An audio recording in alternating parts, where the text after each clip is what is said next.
Is Indiana Jones cursed? We'll talk about that and a whole lot more this morning with the one, the only, Chris Gore. He's back on Midnight's Edge in the morning.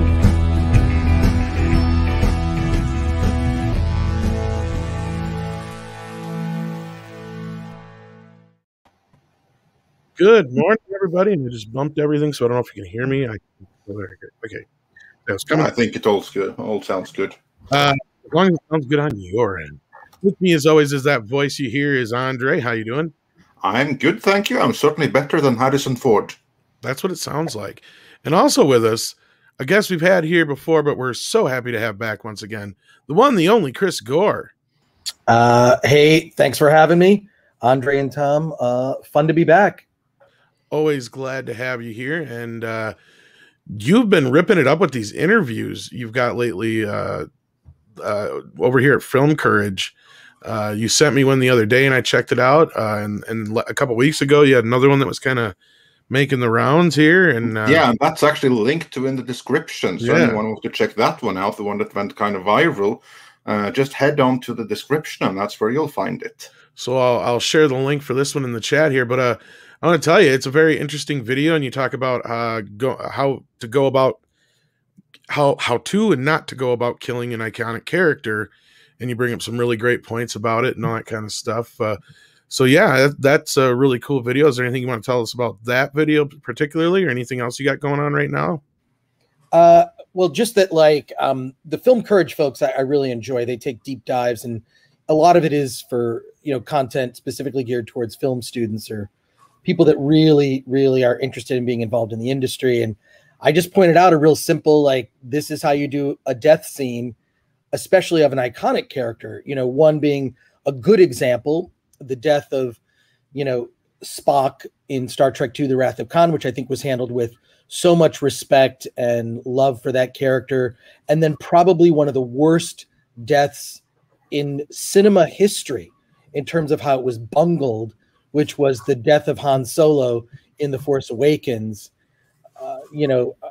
I just think that was just possibly one of the, and I explained like why that death failed so miserably and why the death of Spock was handled so well. And oddly enough, Harrison Ford in the news today as well. I'm sure we'll get to that later. Yeah, nice segue. As the top story of the day, Andre, as we were just saying. Yeah, it's the emerging top story. We started out having Leslie Headland talking some more Star Wars, so we could all get excited about what interesting things she was going to do.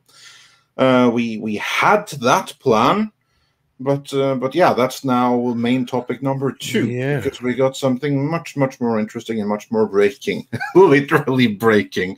But before we get into that, we have quite a few people watching, and we have a couple of super chats. So let us do that first. We have Cultured Casino. Like it's already gone, so I can't show it in the chat, or show it on screen. But Cultured Casino, our good friend, says, when news breaks, it's on Midnight's Edge in the morning. Quote, I have a bad feeling about this. Yeah, I think many people have.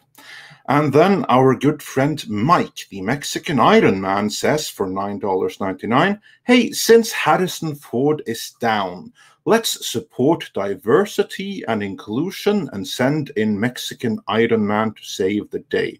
I'm not that old, but post-therapy, I got one really good leg now. Just kidding. And yeah, I agree completely. Everything could use a Mexican Iron Man, so do send Iron Man in. We really appreciate that and having you here and everything that you do for all of our channels. So yeah. Mexican Iron Man, a pillar of the community, and fingers crossed you'll have 2 equally good legs before long. Although made of iron. Yeah, although I know that kind of stuff takes typically a year. I mean, I have some titanium in my leg myself, so yeah. Oh, you're just like Picard. Well, he had a titanium heart, I think. I was talking about now that he's a robot, but Oh, yeah, okay. Yeah, well, I think I that's guess my joke failed there, but there's a difference between a complete robot and having a couple of titanium screws in your leg, which I do. well, he was titaniumly screwed, but I mean, other That than he that, was. That he was. I am not about to argue that point in this I don't know life. how I got to that point, but hey, speaking of screwed, I think we're all going to be screwed by the Indiana Jones film, but let's get to these super chats first. Yes, we also had Ralph Mack, who sent us $2 saying, favorite streams are with Pasha. Thank you for Monday. Long one. Yeah, but indeed, that was 4 hours long. And you know what? We have another surprise for you. We have a standalone video with Kamran Pasha in the works. So not a live recording, but an actual original breakdown of the Atlantic article. So do check back for that. I don't know exactly when, but hopefully fairly soon here. Also, be sure to check out our good friend Valiant Renegade. He also had Kamran Pasha on to discuss that article, although they went into a little bit deeper discussion on just how unsuccessful Star Wars has been under Disney.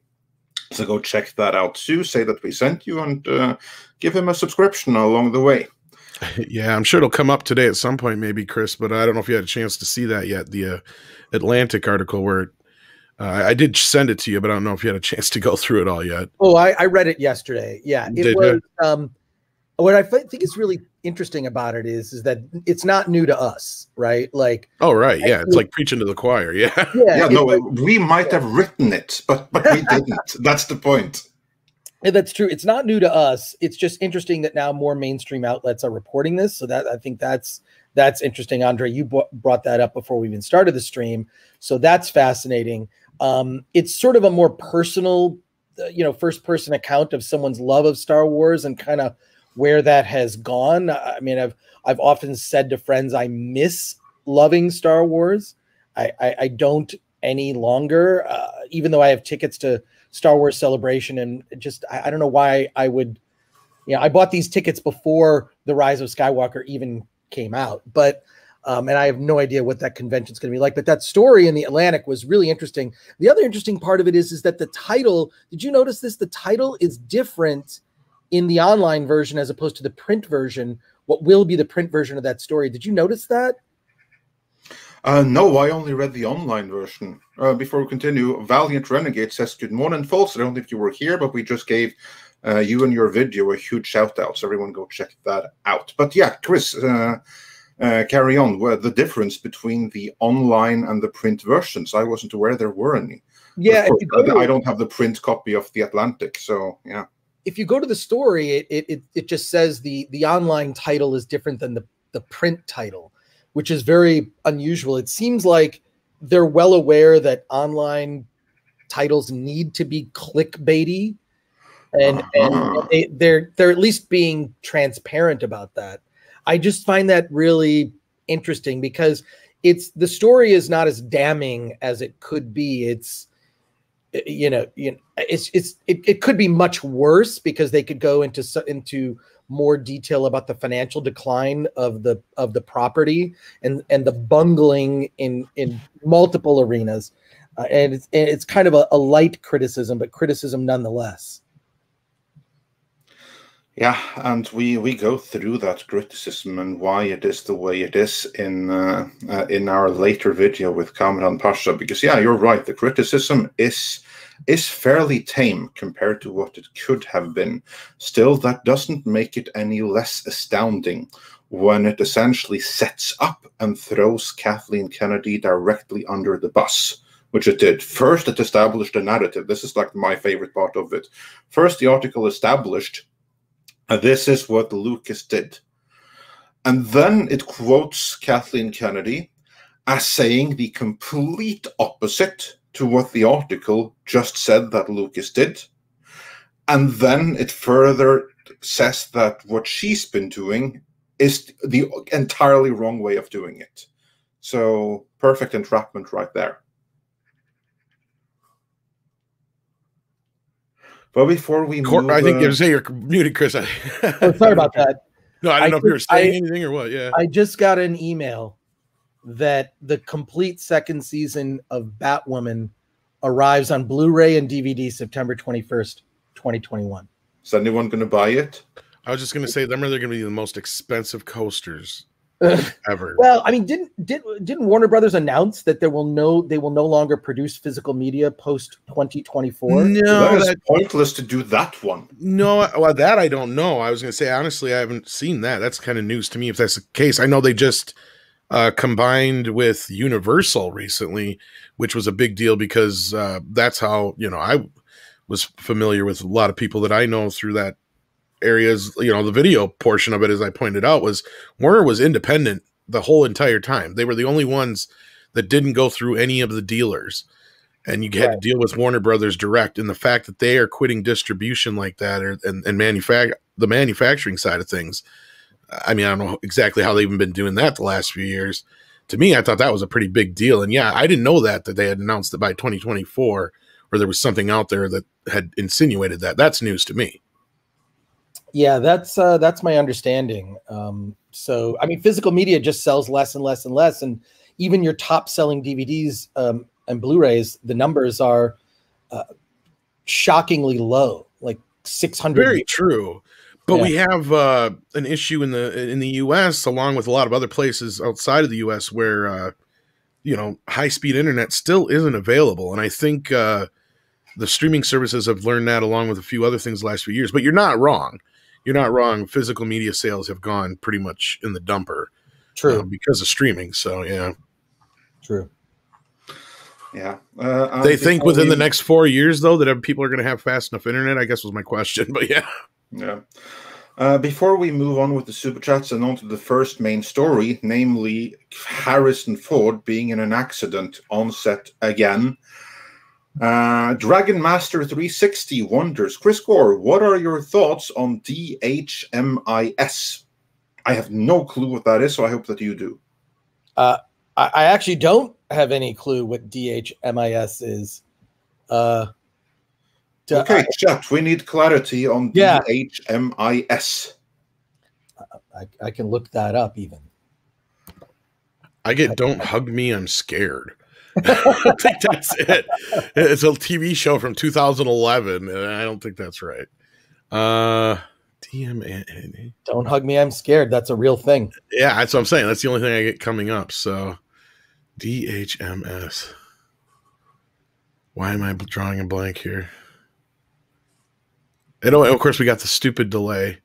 Well, it says "Don't hug me, I'm scared." That's if that's what you mean, I guess go ahead on that one. Well, my thoughts are nothing. My thoughts are, and I'm going to be completely serious when I tell you I have no thoughts on that because I'm completely unaware of what that is.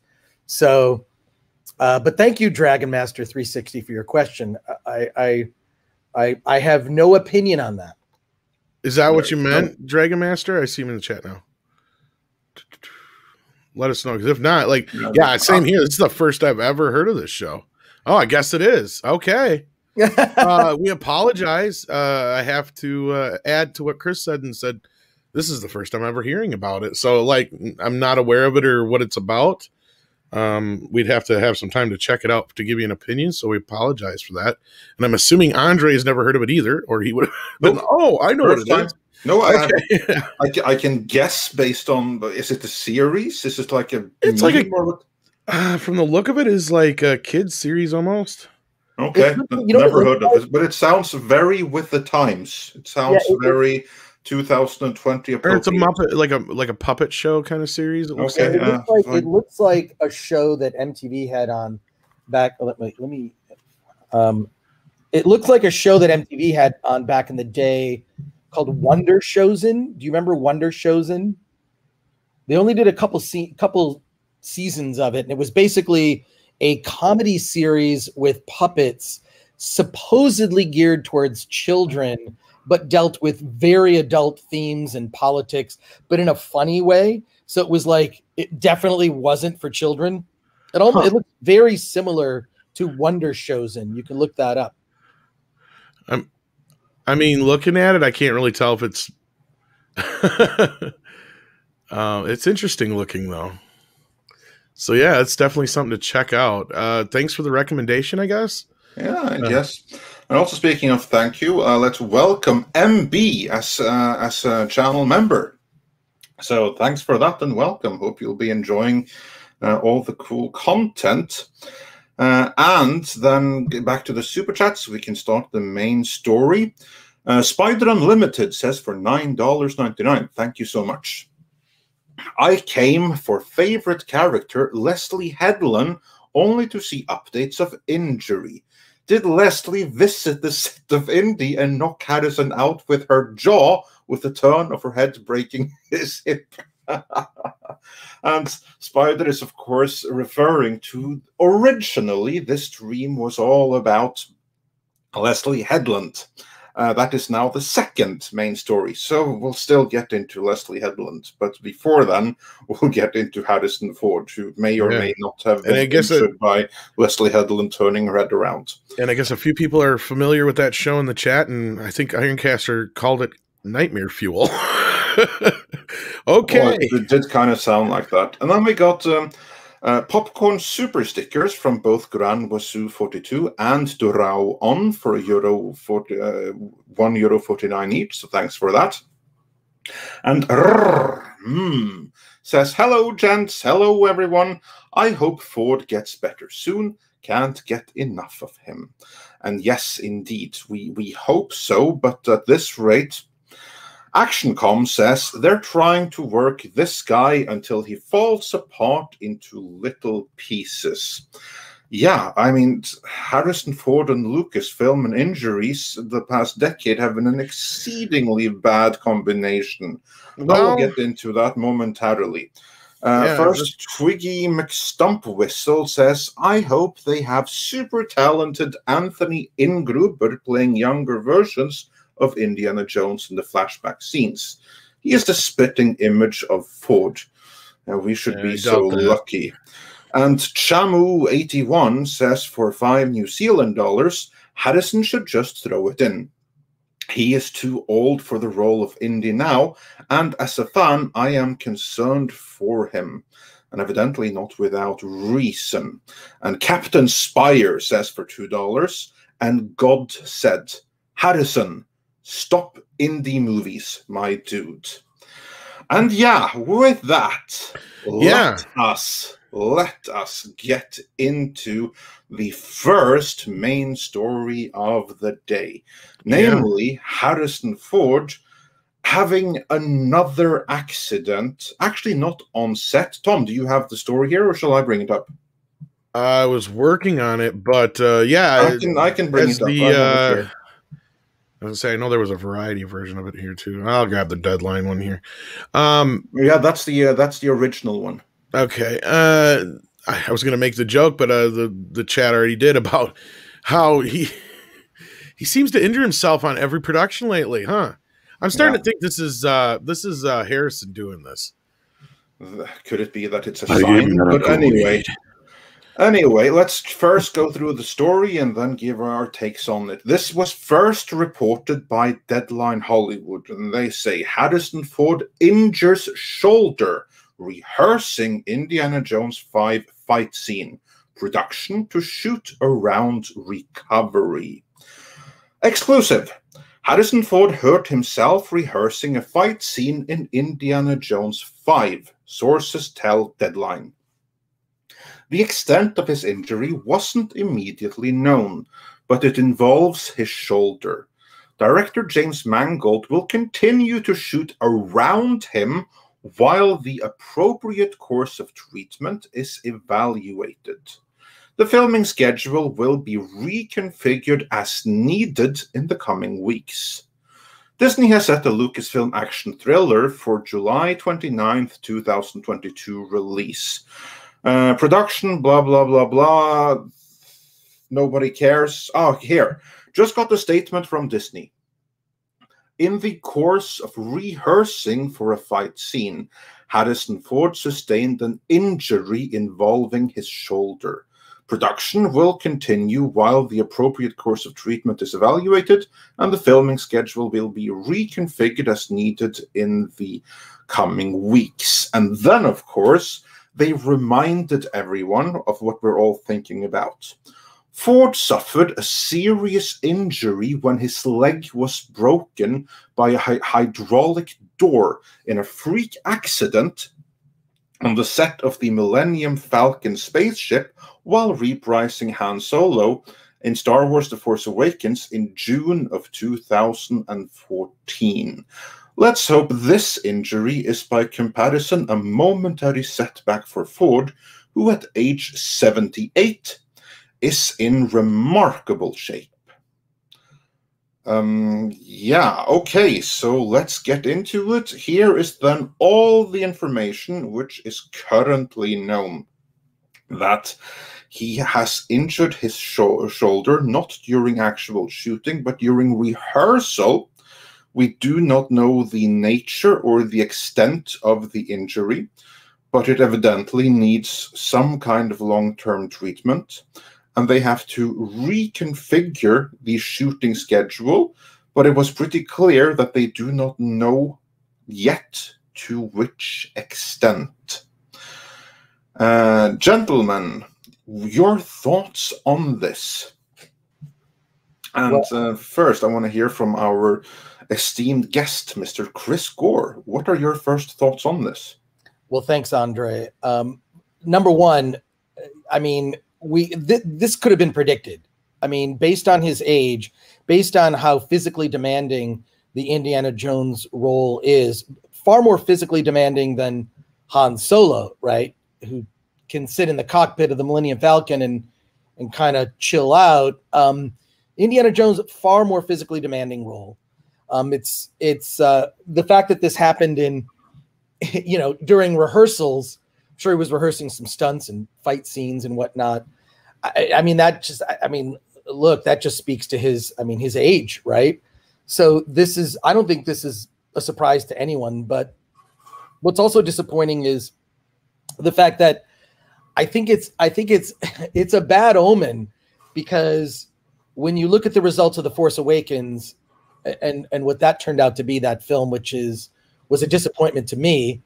And I talk about that specifically related to the death of Han Solo in that Film Courage video you referenced earlier. I think this is a bad omen. He was injured before Force Awakens. That was a disappointment. He's injured here, and Indiana Jones 5 is a movie that I don't know that any of us were clamoring for. I think it shows the laziness of studios to we're just gonna drive these brands and these franchises into the ground. And I don't think we were clamoring for it. I think that 3 Indiana Jones films was great, and that was a great way to close the chapter. The 4th version was a disappointment. I will say James Mangold, just as a director, is much more exciting. I think he has a decent track record, and the fact that Spielberg will be involved, or is involved. But I don't know. I think it's a bad omen. And also, when we saw those photos of him on set that leaked, the thing that was really disheartening to me was to see how feeble he looked. That was just really disheartening to see. Oh wow, this is not the Harrison Ford we remember. It's not like you can put him in. It's not like Michael Keaton. You can put him in a rubber bat suit and suddenly he has muscles, or you can put Ben Affleck, beer gut and all, and you throw him into a rubber Batman suit and he's got 6-pack abs. I guess, and then James Mangold kind of meltdown on Twitter, which I think is, I don't understand why the studios don't just gather the passwords, the social media passwords for all talent involved in a production, because if they cared about it, if the studios really cared about these franchises, they look on these brands as like a stock. The thing that's, so likely to lower the value of it is, outbursts on social media or past social media posts, which I'm sure we'll get into later. Yeah. Chris, on that note, I actually have a question, because there's one thing that I think is interesting here. They say that they have learned that he has injured his shoulder. But when did that happen? Did it happen today? Did it happen yesterday? did it happen last week, just before James Mangold's breakdown on Twitter? And now it's only when we learn about it. Oh, okay. That's That a is good a question. great theory, Andre, because if that had happened on, during rehearsals, imagine that happened like the Friday or the Saturday even before Mangold's meltdown. Because I thought it was really weird that he would freak out that way. He must have had a horrible first week, is what I was thinking. Yeah, we all kind of insinuated that. Yeah, if this got out now, he even said that. What if he got injured or something? I think this came out now, but I wouldn't be surprised if this happened just before his Twitter meltdown. Yeah, because that means that means Matt's tweet was right. Why Mangold was looking for Indiana Jones 5 hashtag to see if the story had gotten out. Maybe. That makes total sense, and it's also probably why Mangold had so much free time on his hands to that was my question. News. Oh my God, that totally makes sense, Andre. Yeah, it does, doesn't it? Yeah. That was the first thing I said, Chris. I'm like, you are shooting arguably the biggest movie there is right now. Like, nothing is bigger than this movie right now, as far as like I could think of. There's no big Star Wars movies going on. Even Marvel is kind of in a bit of a lull at the moment. This is the biggest thing I can think of that's in production or coming out. Yeah. And you got your director on Twitter on a Sunday going on a fucking tirade for over 12 hours. Not 12 minutes, not 12 tweets. 12 fucking hours. Wow. Like, what are you doing? You were on I even pointed out, I said, Kevin Smith, when he starts making a movie, the first thing he does is he starts editing on his day off. Like he instantly gets right in the editing bay. Yeah, but not just him. Our good friend Gary J. Tonic. Yeah, another one who does that when he's filming. Yeah. That's what I would be doing if I'm making. I'd be looking at all my dailies for the week, seeing what's going on. How's it looking? I'd be more concentrated on that. The last thing I'd be doing is picking up my phone or getting on a computer and say, "Well, what are they saying about this on Twitter?" So yeah, I think that's a very good question. Unless he is specifically looking for reactions, this would explain it. Well, especially if you see Harrison Ford's 71 and all these other things are insinuating, that he's fragile. Maybe like I can see that. I can see him just flip that trigger. Yeah, exactly. And also we have like others are agreeing. Anthony, YouTube fan, says, Andre, I like that theory, if that's what happened. Others have said regarding Mangold's online reaction, methinks the director doth protest too much. He didn't protest that much when he did Logan or the Wolverine, but he had a complete meltdown over this. He must have been under a tremendous amount of stress to react like he did. And also, on why he might have freaked out, Phil Chadwick says, I hope Harrison is okay. Once a shoulder is fucked, it's rare to be 100% again. Yes, this is true, because the shoulder joint is the most mobile joint in the body, meaning so much more can go wrong with the shoulder than most other joints. Just like shoulders and knees are the ones that really, and of course, if you're up in the age, hips, that's also something that we joked about, that maybe Harrison Ford, he fell in the shower and he broke his hip, and he's not walking away from that at his age. Actually, no one is walking away from a broken hip, but then he's not walking again, period. Yeah, and it was funny that Chris brought up the video, because I was going to say the same thing. Like, you brought it up in your video about how, bringing up Harrison Ford, and it's kind of ironic that here he is in this deal. Like, because that's what I've been saying about this whole movie from the start is they brought Mangold in because they're going to kill Indy. I could be wrong. I hope I'm wrong. But what do you think, Chris, since going off of your video, because I thought it was very interesting and ironic that the two just kind of happened to coalesce this morning, or however you want to put it. Yeah, well, one, it wouldn't surprise me if they actually wrote this into the film. I mean, it wouldn't be a surprise if Indiana Jones at that age got injured, during the course of the story. So it wouldn't surprise me if they wrote that in. But also, I mean, considering looking at Logan and what James Mangold did with that, which I really like Logan. I like a lot of aspects of that. I like that film, but are they going to kill Indiana Jones? Probably. Yeah. I mean, it was, maybe that was one of the demands of Harrison Ford was, well, you got to kill me. It's just, let's just hope it's a good death, right? Like I pointed out in that Film Courage video, like you need to go out in some act of self-sacrifice, some selfless act that's an act of heroism, which it doesn't seem like Hollywood knows how to write acts of heroism, true acts of heroism. And well, especially not when you have Phoebe Waller-Bridge coming in as a guest writer. I mean, what kind of death scene is she going to write for him? Based on what we've heard from Indiana Jones. Well, she hasn't come on as the writer yet, Andre. Oh, no, that's not announced. But yeah, I assure you, Kathleen Kennedy. That's why I said yet. Not to interrupt, Chris. Yeah, go ahead. Finish your point, Chris. Sorry. Yeah. Well, look, if she puts on the hat in that movie, I'm saying fuck this and walking out of the movie theater. So, which, would be predictable. But to me, the selflessness is not a prevailing virtue in current culture. Narcissism is.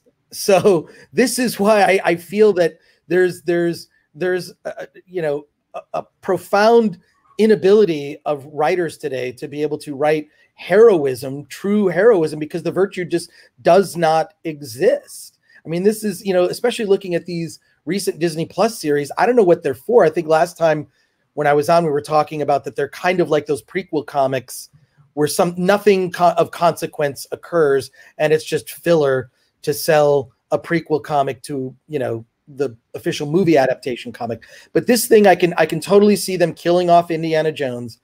But if it's not done with some respect to the character, because I think the death of Han Solo in The Force Awakens might be one of the worst movie deaths in cinema history. And let me explain why. The death of an iconic character is not about the person dying. It's about the reaction of the other characters that love that fictional character within the story. So Han Solo died in a way that is usually a type of death that is normally reserved for movie villains, right? But leading cause of death, and research this, don't take my word for it. Leading cause of death for movie villains is falling from a high place, because it's a death that happens off screen. It's kind of a bloodless death. You'll see it in a lot of Disney movies. Oh, a villain falls from a high place. The Emperor, at least the first time we think he died, on the second Death Star, he fell into an endless, chasm, right? Like that's how Han Solo goes out. That's a death normally reserved for villains because there's no one to react to that death. But who should have been there? Chewbacca should have been able to hold him. Luke should have looked into Han Solo's eyes and said, "How we doing? Not so great, kid." Princess Leia should have been there. It's about the characters around. Conversely, Spock had such an amazing death, an act of self-sacrifice, saved the Enterprise, saved his friends, and looked Jim Kirk in the eyes. I mean, I'm getting choked up just talking about that death. It's one of the greatest deaths in cinema history in terms of the sensitivity with which it was handled. And the way they handled Han Solo's death in The Force Awakens just made me say, fuck this. Fuck this Star Wars sequels. I was annoyed by it.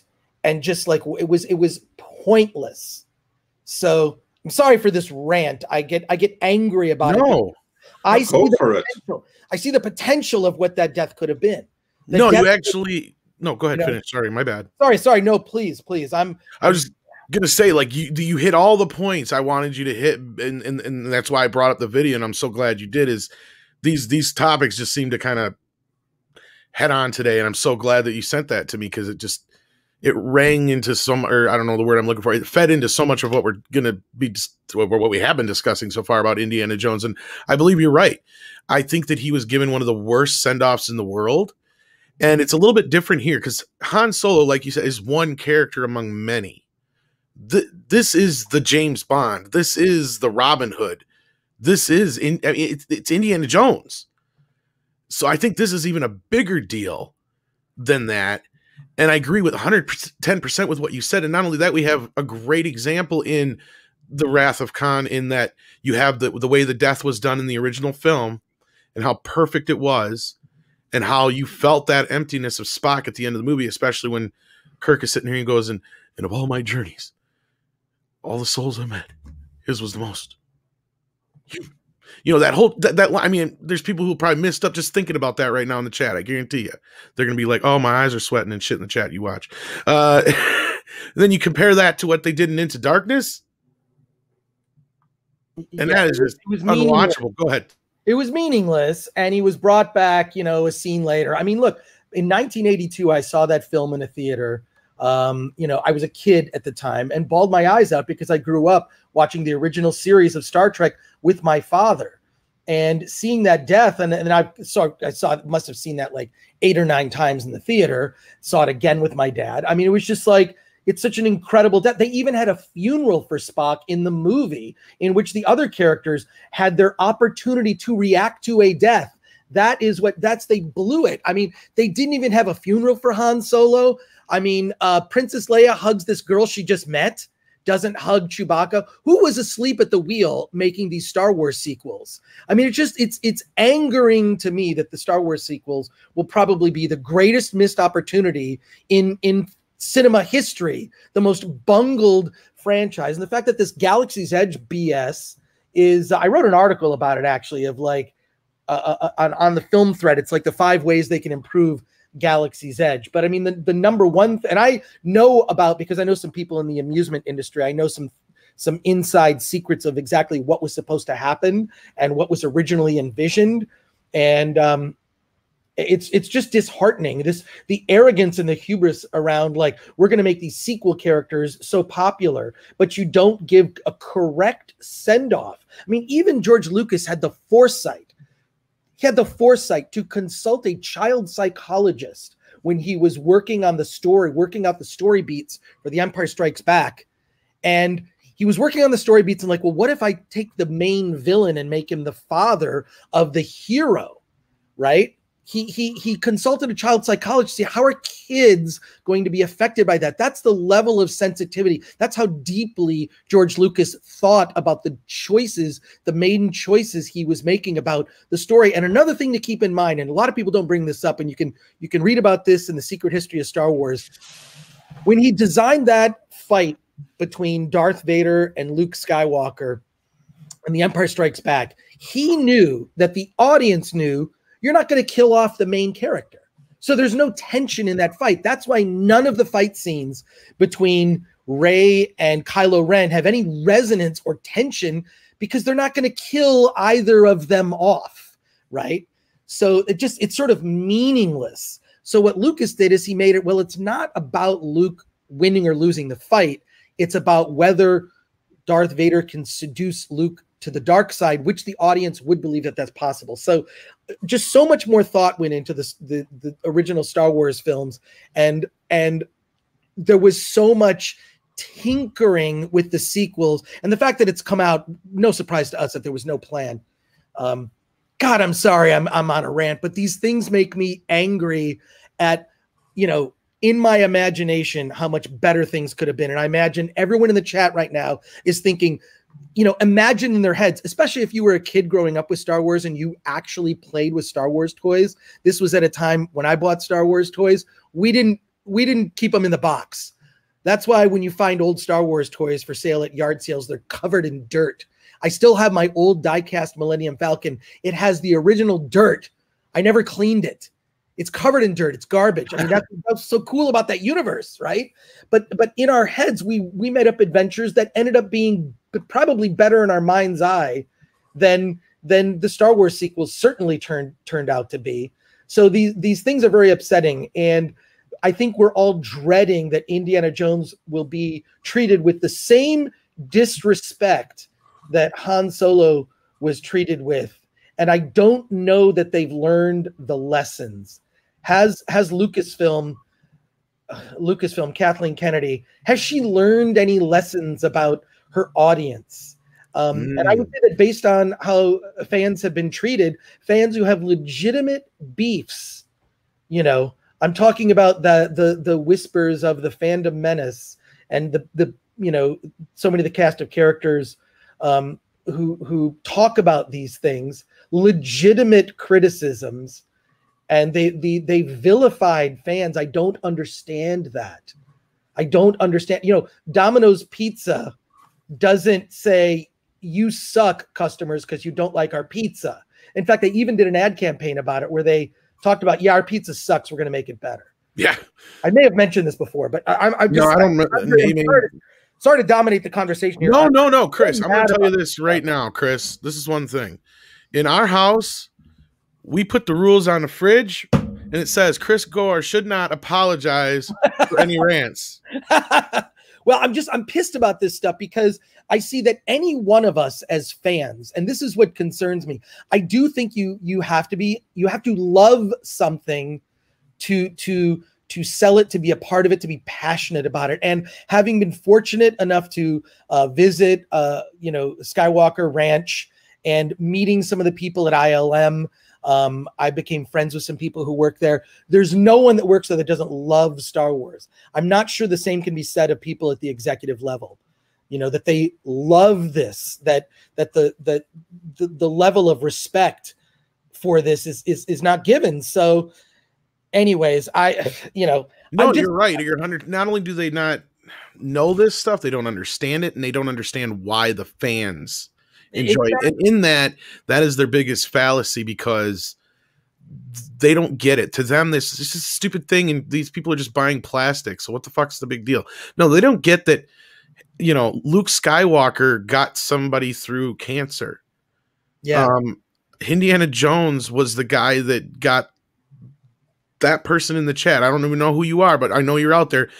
This character got you through your father's death.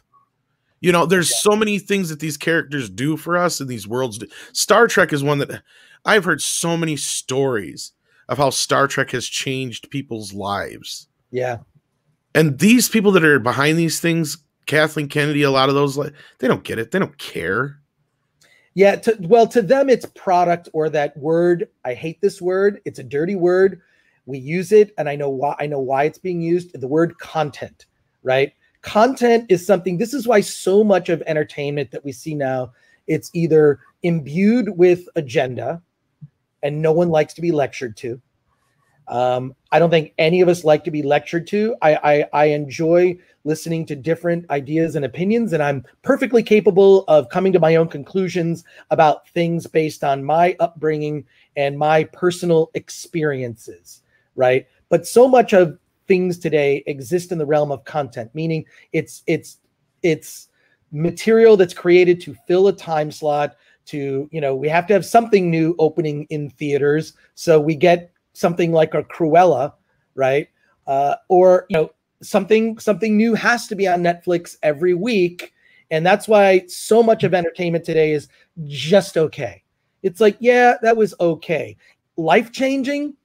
I don't know that I've seen much that's been life-altering, or that I'm thinking about or talking about years later. This is why so much of these older films we keep referencing, because they had such a profound effect and continue to have a profound effect on new audiences that discover them. And that's why the way to make a point of comparison is to compare the death of Spock to the death of Han Solo, or Princess Leia or Luke Skywalker's death. Yeah. Which, at the time I saw it, I don't even remember seeing that he died when I first saw The Last Jedi. I don't remember seeing it. I was like, I had to process it.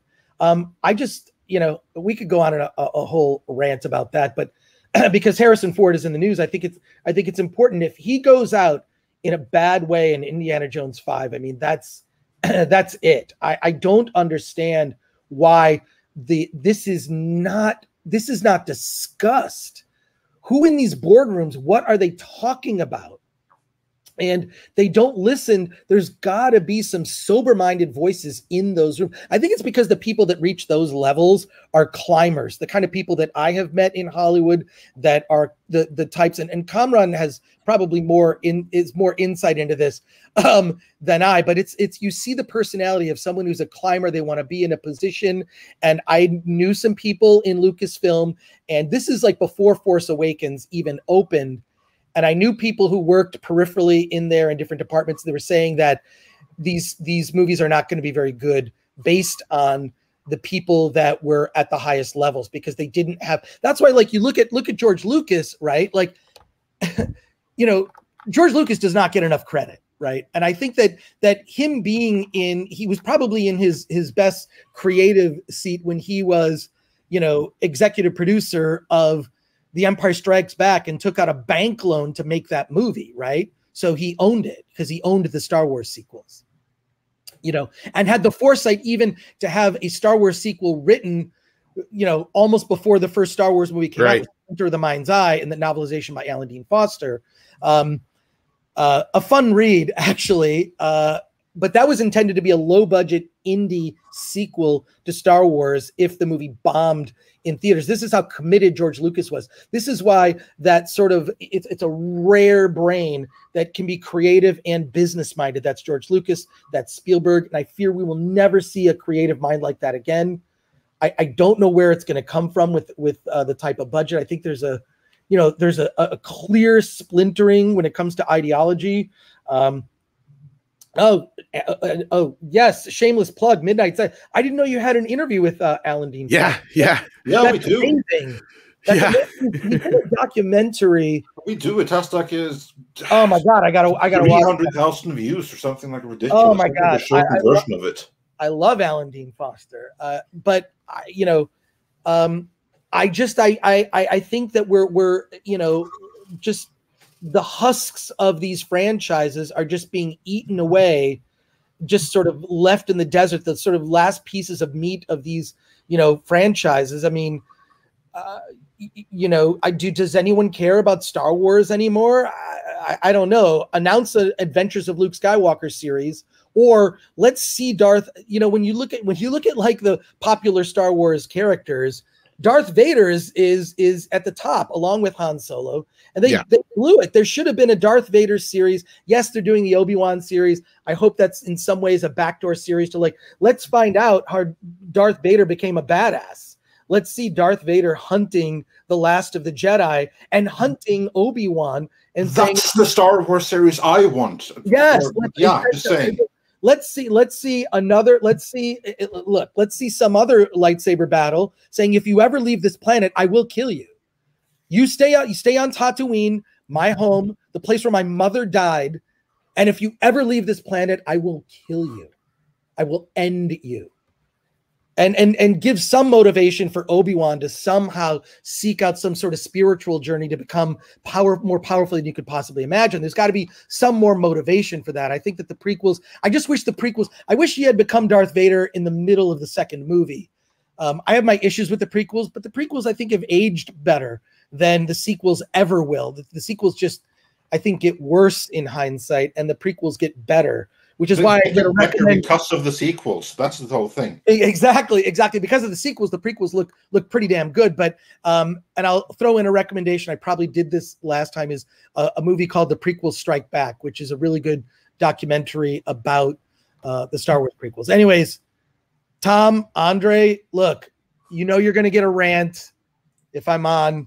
I'm going to get mad about stuff because it's just, to me, the decision making is so obvious. Yeah. Decision making is so obvious. And what I really feel sad for is, who are the heroes to young boys? Tom, you're a father to a son. I'm a father to a son. Andre, you have kids as well. Am I wrong about that? I'm also the father to a son and a daughter. And I will say my daughter has plenty Disney princesses and other heroes to look up to. I mean, it's all over. It's on Disney channels, Nick Jr., all of that. It's plenty things for girls to look up to. Boys, not so much. Ain't no He-Man anymore.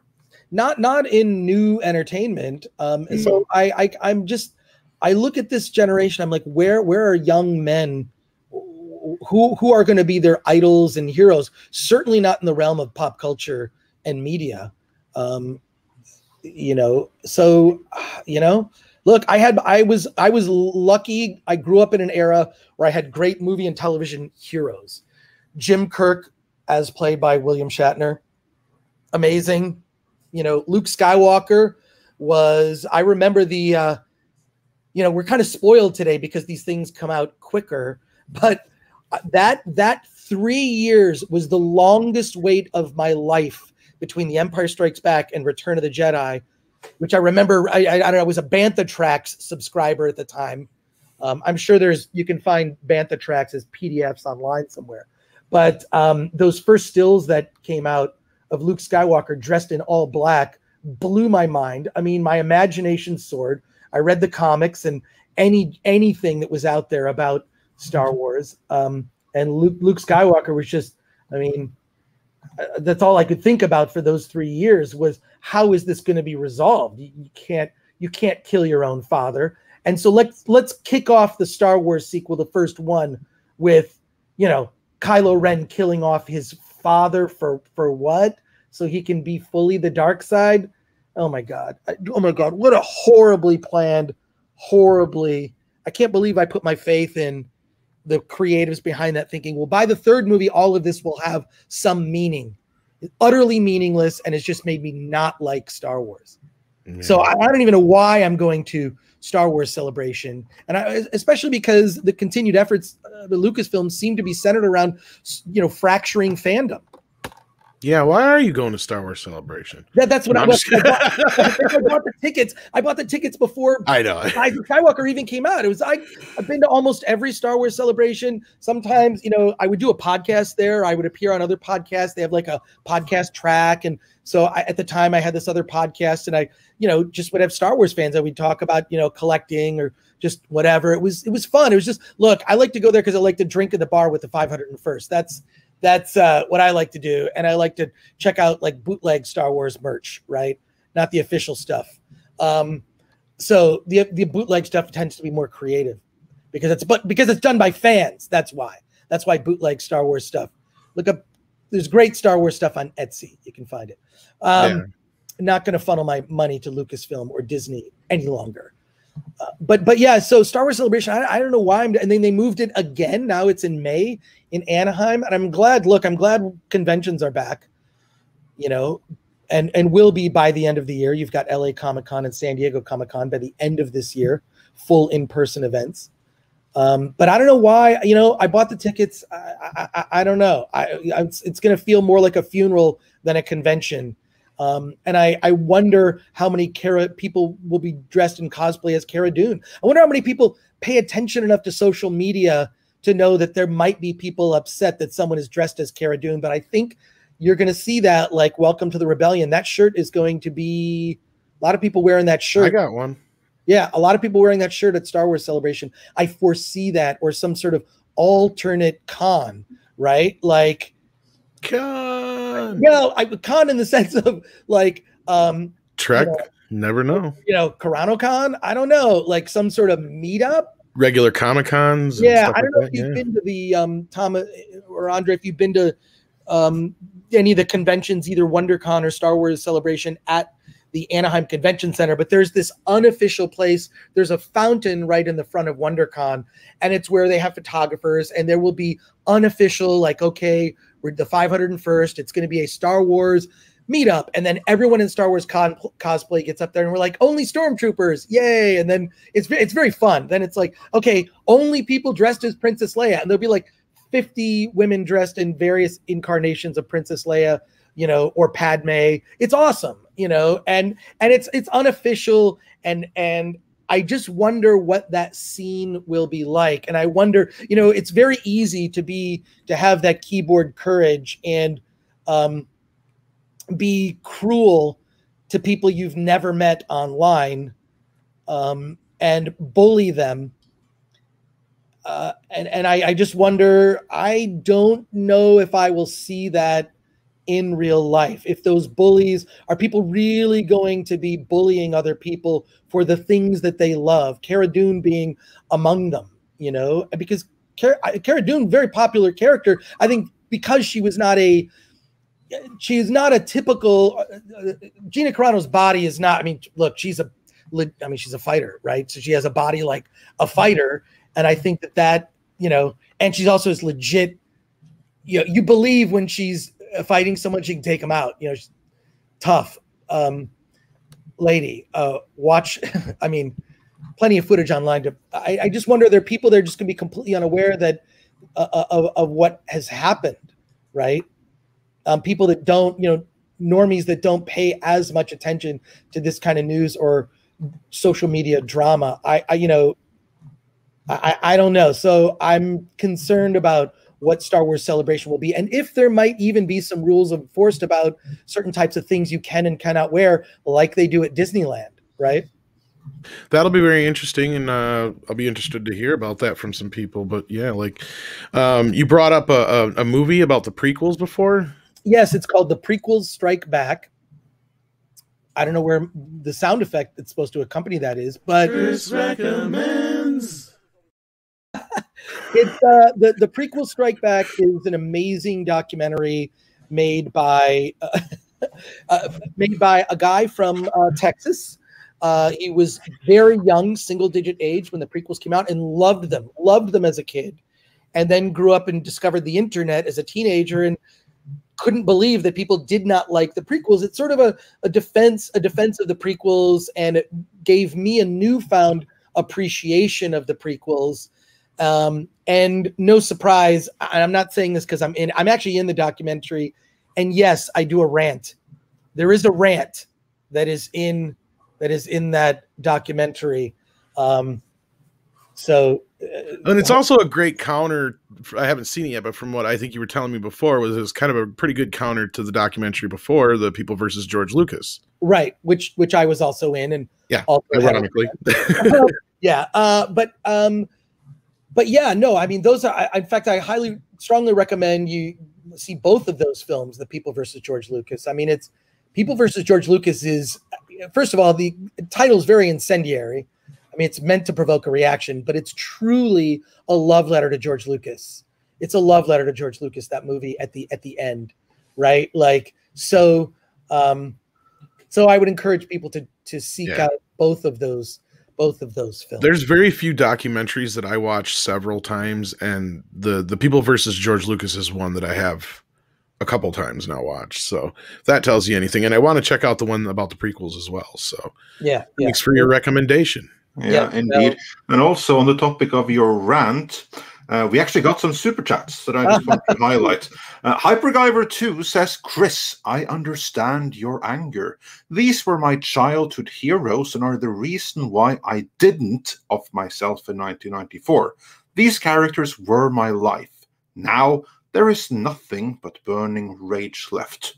Well, HyperGyver, I just want to say I'm so glad that that whatever happened in 1994, you are still here with us. And you still are, but yeah, it really sucks what has happened to the characters that obviously were of great importance to you and many others. We got a couple of other super chats regarding your rant. I can't bring them up on screen anymore, but I got them right here. Thanos 2024 says, rant well said, Mr. Gore. Well said, sir. And GranWasu42 also says, we are pissed as well, Chris. You are spot on in this. So, no one minds you ranting. We know you rant, and we keep on inviting you back, don't we? So it's pretty cool to have you, and we don't mind. Thank you for that. And for the gentleman with the super chat, I feel you. Like looking forward to further adventures of Han, Luke, and Leia. HyperGyver too. Thank you for that. It just I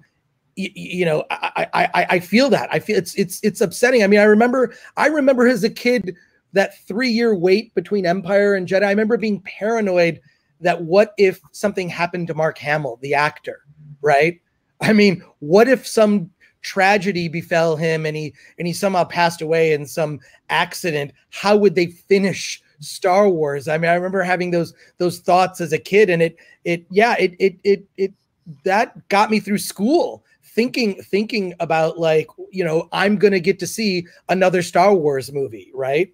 The Revenge of the Jedi, which, you know, Return of the Jedi is a good title too. I like that was changed. We wouldn't have gotten Revenge of the Sith otherwise, but I completely hyper Guyver too.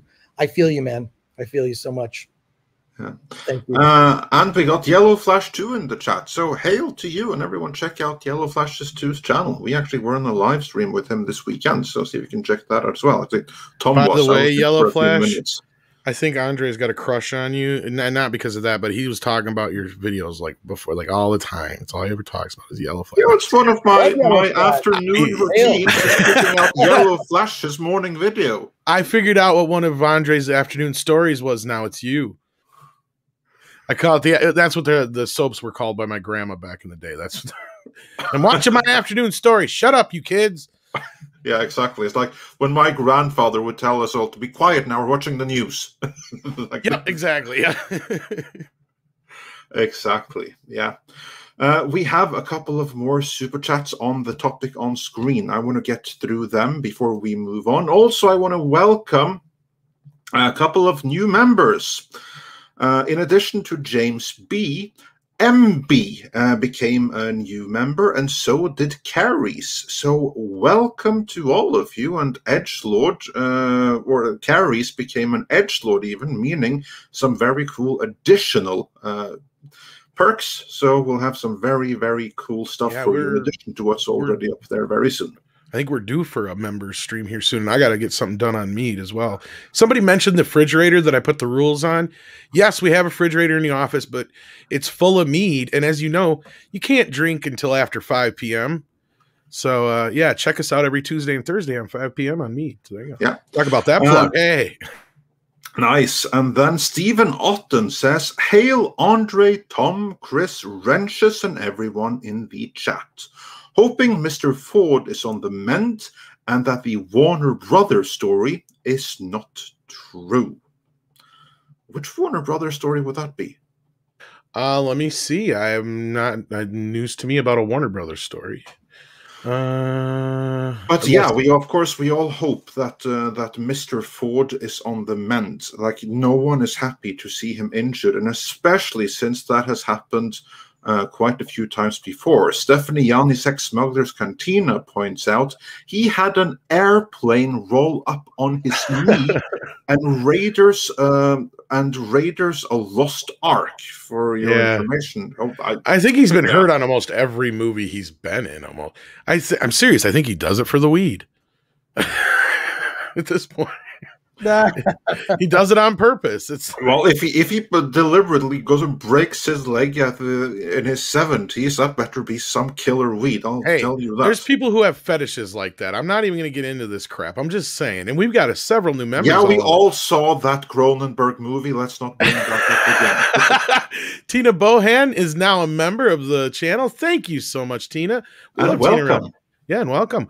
Richard is also a member. Thank you so much. We love it that we have so many new members here, and you get to join us on the member streams and stuff like that, which is awesome. But moving on, we also have some more super chats. I think you wanted to get and also Cool Hand also says, "Did you?" Oh, of course, the chat moves. Tom knows, but I'm sure he does. But yeah, the comment I meant to highlight, because before it moved on me, was someone saying that. Ford, he also injured himself when he landed his private plane. Cool Hand was the one who said it. Did you all see where he landed on the taxiway? Yeah. Well, hasn't he crash landed like 2 or 3 times now? I mean, you'd think that he learned from the first, because like those super duper mini planes, they're like dangerous. I know it looks cool and all, but like they fall down from the sky all over. That's how John Denver died, if I remember right. He was in one of those little planes like that. Yeah, and it just kind of plenty people have ended up. Oh yeah, and so he crashed 3 times. That's what I thought. I knew it was 2 or 3 fucking times. I wasn't kidding. That's too many. That's too many. That's what I'm saying. How does he still have a pilot's license at this point? I mean, we take away old people's driver's license if they've done worse than that, or less worse than that. I don't get it. Yeah, I mean, in driving, at the very least, you can only crash in 2 dimensions.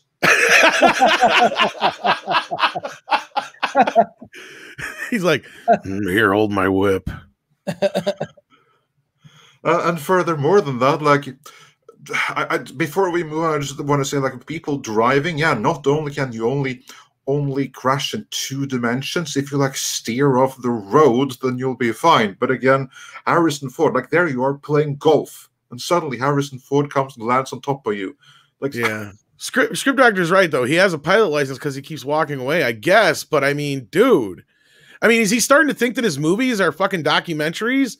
Like, does he really think he can just jump from a fucking plane with a raft or something and he's going to live? Yeah, apparently he thinks he is Indiana Jones. So I'm saying, he's like, oh shit, here comes a nuclear blast. I better get in the fucking refrigerator. And also our good friend Stephanie Janisek, Smuggler's Cantina. Is it Janisek or Janishek? I think it should be Janisek. I think it's the Shek at the end, but yeah, it makes sense that it. And actually, usually it's the ch sound here, but yeah. Yeah, no, so Stephanie, sorry for saying it wrong. Stephanie Janishek's Smuggler's Cantina says it wasn't an experimental plane, it was a World War II era trainer, AT-6 Texan. Okay, that was that one, yeah, but okay, so he ruined a vintage plane. That makes it worse, not better. No, and say yeah. And then the hobby plane, I think, was the one that he landed on the golf course, if I remember right, or crash landed anyway. Yeah, and Scriptar says Harrison wishes he were the real Indy, but he is actually closer to Han Solo. You're right, and probably that's why he hates Han Solo so much. Yeah, the penitent will Thanks, Script Doctor. We love the chat, and of course we love Script Doctor. So thank you for being in the chat. Who couldn't join us today because he's working away. So you never know what we'll someday get out of Script Doctor here soon. So there you go. But back to the task at hand anyway. Yeah, Stephen Otten says, what in the name of wonder Shausen is Don't Hug Me, I'm Scared. And yeah, we got from into that already. The description, it is a bit more of like an adult, like I think you're right, Chris. It's a adult-oriented-esque puppet show, but it's not nearly as bad as some of the other stuff that's out there. It sounds like Wonder Chosen. Yeah. And if they get away with half of what Wonder Chosen did, I mean, there were bits on that show that I can't even describe because it would get the stream shut down. There's certain just words I can't say, but look up Wonder Chosen clips on YouTube. You'll find some of the clips have leaked, but some of the ones that I remember have been taken down, which is why I'm glad I own the box set and I own all the episodes of Wonder Chosen. So it sounds a lot like Wonder Chosen. Who knows? It might even be some of the same people, but I thank you for that because now I've discovered it. I do recall that I have a story about Harrison Ford, if you don't mind. Yeah, no, go for it. Please do. I've just had the opportunity to meet him a couple times. Once was at a retrospective screening of The Empire Strikes Back, but in my former job at G4 TV on Attack of the Show, I was often sent to film junkets to interview people. It's almost the only time I ever feel sorry for celebrities because they're subjected to this sort of like chat roulette of someone comes in and you're told you have 4 minutes to talk to this person. So you have to establish some sort of rapport. And I always try to ask, at least what I aspire to do was to ask questions that were kind of to get the person off the pre-recorded. They have these sort of like, you can tell they're being interviewed all day relentlessly by, in my mind, a lot of hacks in journalism. These aren't true journalists, but these are just sort of questions that are inconsequential and whatnot. And I always would try to like break that pre-recorded track in a celebrity's head to at least get them to think about what I was asking. So I would ask kind of things that were, my attempt to be clever. So I was sent to the junket for Cowboys versus Aliens, which was in Montana at a ranch, which is, I believe, also where they actually shot some of the movie, with Daniel Craig and Jon Favreau directed. And Favreau, I was pleased to, when I talked to Favreau, he remembered my magazine Film Threat from when it was a print magazine, because we did a story about swingers back in the day. And he knew what Film Threat was. So he knew me more from that than G4. But interestingly, a couple things. One, these junkets are set up where it's kind of an all-day thing and they serve food and whatnot.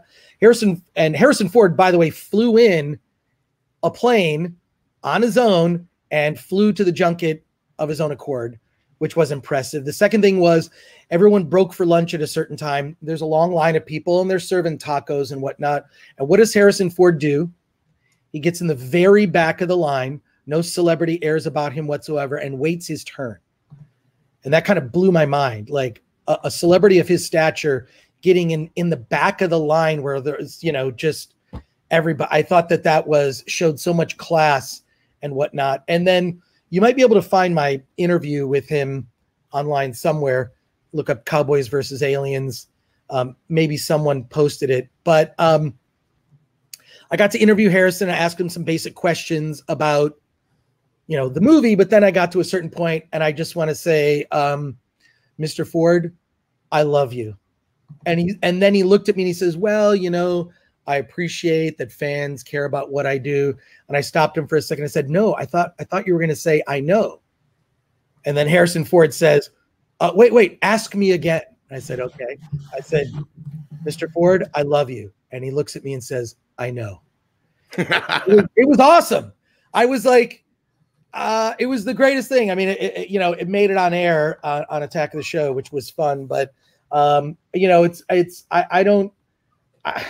I rarely could care less about meeting celebrities, and that was one celebrity meeting where I was just beside myself, and a person of his class and whatnot. Just you know, I mean, you know, it's been said on this show and other shows, there's just so few stars anymore. I mean, Harrison Ford is a star. Who else is a star today?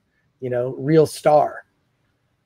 Very few. So that's my Harrison Ford story. No, that's a great story. And I'm glad he was game enough to do that, because normally I know when it comes to Star Wars, until recent years, he hasn't exactly had the greatest sense of humor about it. So, right.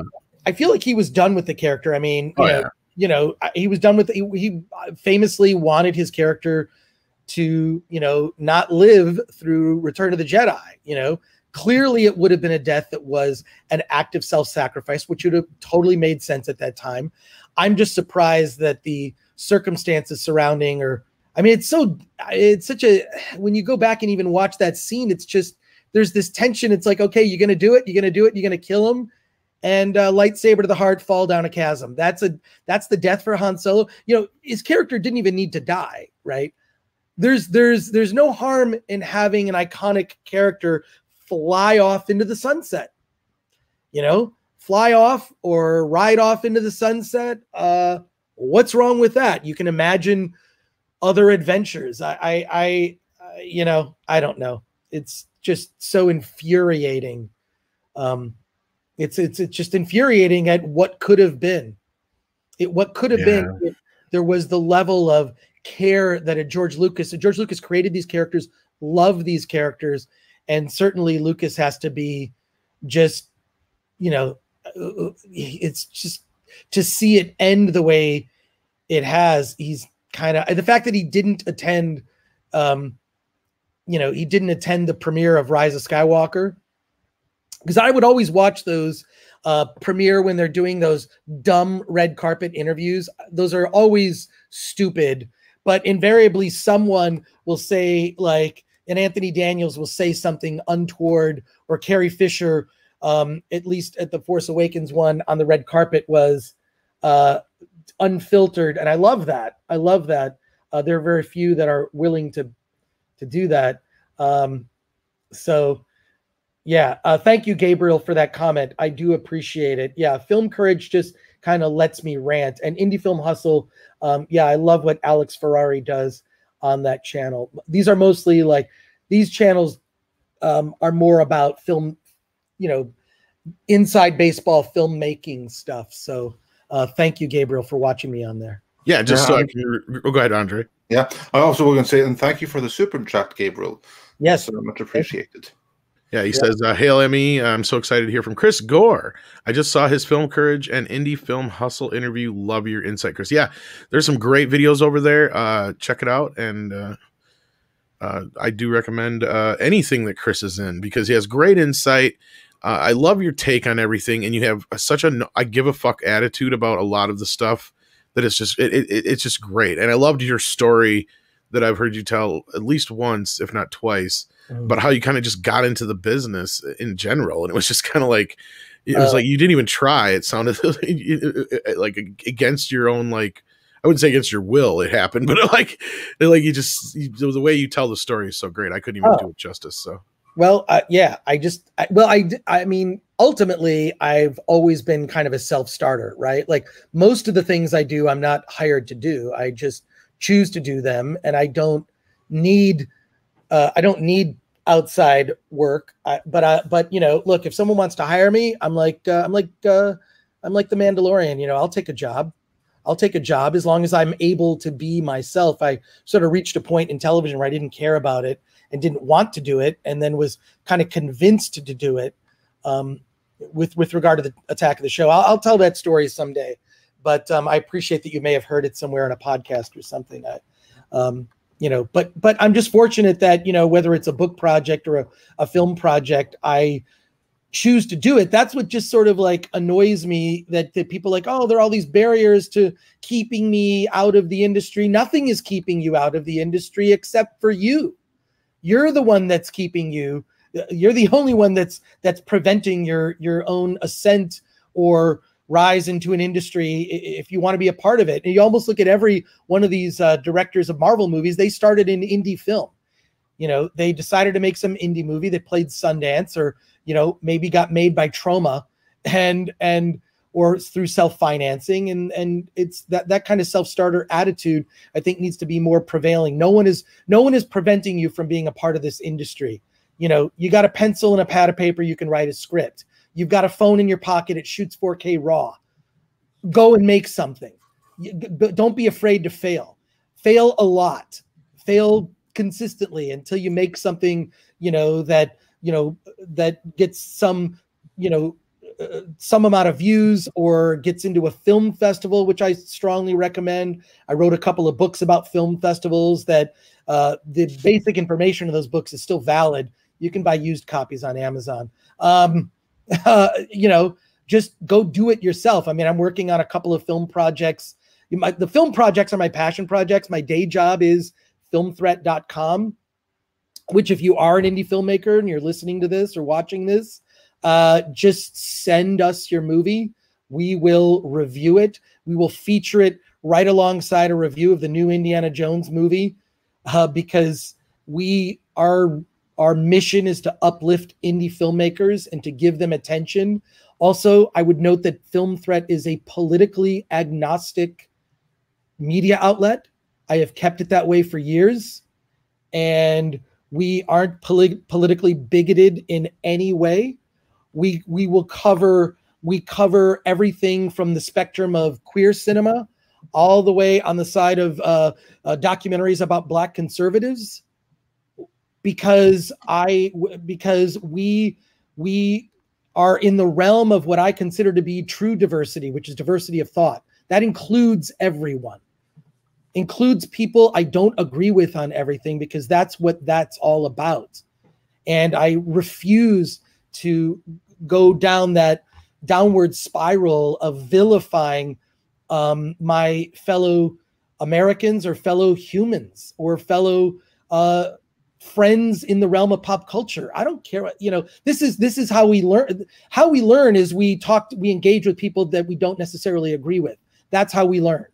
I learn something, or at least I learn a perspective when I talk to someone who I don't necessarily agree with. And I like hearing takes. I actually prefer to hear takes that I'm not all on board with, because I'm like, oh, I can see that from a certain point of view, a certain perspective. And I love that. So if you just go to, Film Threat is just Film Threat on Instagram, Film Threat on Twitter, Film Threat on everything. You'll notice we don't engage in any Twitter drama. We avoid drama, and it's all about uplifting indie filmmakers of all types. And, it's my project I started when I was just out of high school, and will continue to be that way. And I'm just in such dismay that groups of people are being vilified, unfairly. I don't want to bring up some of these cases, Tom, you know what they are, because I don't want to give them any fuel But when I see people whose opinions I like to follow, like just being vilified and being, just, cast aside, like what they say doesn't matter. That's not the way, that's not the way. And the way that Gina Carano was dealt with, I think made a lot of people wake up. And then the attacks from official people at some of these places, I'm surprised that's allowed. How is that allowed? If you work for a company like that, you should only be encouraging of like, look, fans are passionate. I'm sitting here talking about how much I disliked The Force Awakens and the way that Han Solo was dealt with. But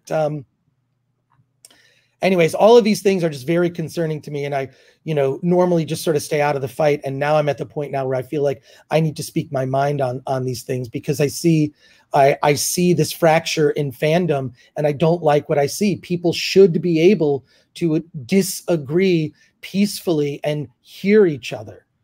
So again, another bonus rant. Now I need to make another video. Well, thank you for allowing me the ability to be able to speak, on Midnight's Edge. I just appreciate that. One of these days, though, and I told you this, and I've told the other individual, one of the other individuals I'm about to mention, I'm going to have this happen, though, and you're going to get a Chris rant, a Robert Meyer Burnett rant, and a Cameron Pasha rant, at least of those three people, if not maybe another one in there. I got a couple other ideas. I'm going to put together like an Avengers stream one of these days. Let's do it. Let's, come on, on your left. Let's go. And I've known Robert since the 90s. We have a lot of history. Yeah. And he's, I love that guy. Well, every time I mention him, you both of you have just the nicest stuff to say about each other. So I know that I got to get you two on a stream together, which is funny because he's like, every time I bring you up, he's like, I feel so bad because we don't live that far away and we could visit each other and it just never seems to happen. And then COVID happens. We go to the same bars. There's this really cool bourbon bar in Old Town Pasadena called the Blind Donkey. And if anyone listening to this, open invitation, if you are in Pasadena, California, my hometown, I will do an impromptu meetup because I know where all the cool bars are in Pasadena. There's a place called the 35er. You can often catch me there watching sports ball. And then the Blind Donkey is another great place, or Equator, Edwin Mills. So anyone watching this, listening, whatever, or Tom yourself, if you are in the Los Angeles area, I'm in the Pasadena area. And it's funny because down the street, literally Rob is like 1.5. That's what he says. That jerk. No, he feels bad about it at least. And he always has nothing but nice things to say about you. Yeah. So. Well, we used to run into each other when the ArcLight Cinemas was around. Whenever we would go to see like a major movie, we didn't even need to talk. Like Rob and I would buy tickets to the same screening. Be like, did you get those tickets? Did you get that? Did you get that retrospective screen? Did you buy tickets to, Force Awakens? Yes. 7 p.m. show Thursday. Yes. Going to be there. Meet you in the bar after. Yes. We didn't even need to like discuss. Almost like a secondhand kind of. It's a secondhand thing. It's like tickets went on sale, first screening at the ArcLight Thursday. And then we would have sort of a round table discussion of everybody sort of, sharing their impromptu thought. That's what led to Rob, building his YouTube channel. Hey, Latino Slant. Great. Oh, wait, Latino Slant. Hey, let's do it. We know each other. RMB is busy. Every time I turn around, RMB is too busy with Hot Toys. It's just, every time I turn around, Rob's starting a new show. If Rob would stop starting new shows, he'd have time to hang out. Every time I turn around, it's a new show. It's Let's Get Physical. It's the action figure show. With Az, like, he's always got some new show he's starting. Now it's like he's doing a show at night, the metal show. Dude, that guy is ambitious. I can barely put out like 2 podcast interviews a week on my YouTube channel. My YouTube channel, the least watched YouTube channel on YouTube. The Film Threat YouTube channel. That's all I want to say about that. I just, Everyone go check out the Film Threat YouTube channel. We got to change that. So there you go. Yeah, well, I'll put the link for that in the description. I can't thank you so much. do it now, but we'll fix that. And also, we got a super chat here from Mr. Tickle Trunk, who says, "Chris, when you rant, notice they don't stop you." Thank you, Mr. Tickle Trunk. Thank you, and you know, he knows us very well. Oh, that's good. Yeah, no, I did. Yeah, I'm very just these are the kind of discussions that post ArcLight. The ArcLight was like a community. I mean, the fact that that closed, the Cinerama Dome, the ArcLight cinemas, that was a community of film nerds. I could go there on any night of the week and I would run into people I knew. It was just because that's where you just went to see movies, and it was this unspoken thing. Like, you're just going to go see whatever the first screening is of whatever movie it was, big film, whether we liked it or not. It was like, whether we're looking forward to it or not, like, just meet there. We'll talk after. It was more for me about the community and the discussions than it was about actually seeing the movie, because in a lot of cases it was filled with disappointment. But it's that ritual, it's that waiting in line, to get refreshments. It's the wait. And the cool thing about the ArcLight, what they used to do was, every person who worked at the ArcLight, they had their name badge, and under their name badge was a movie that was one of their favorite films, presumably.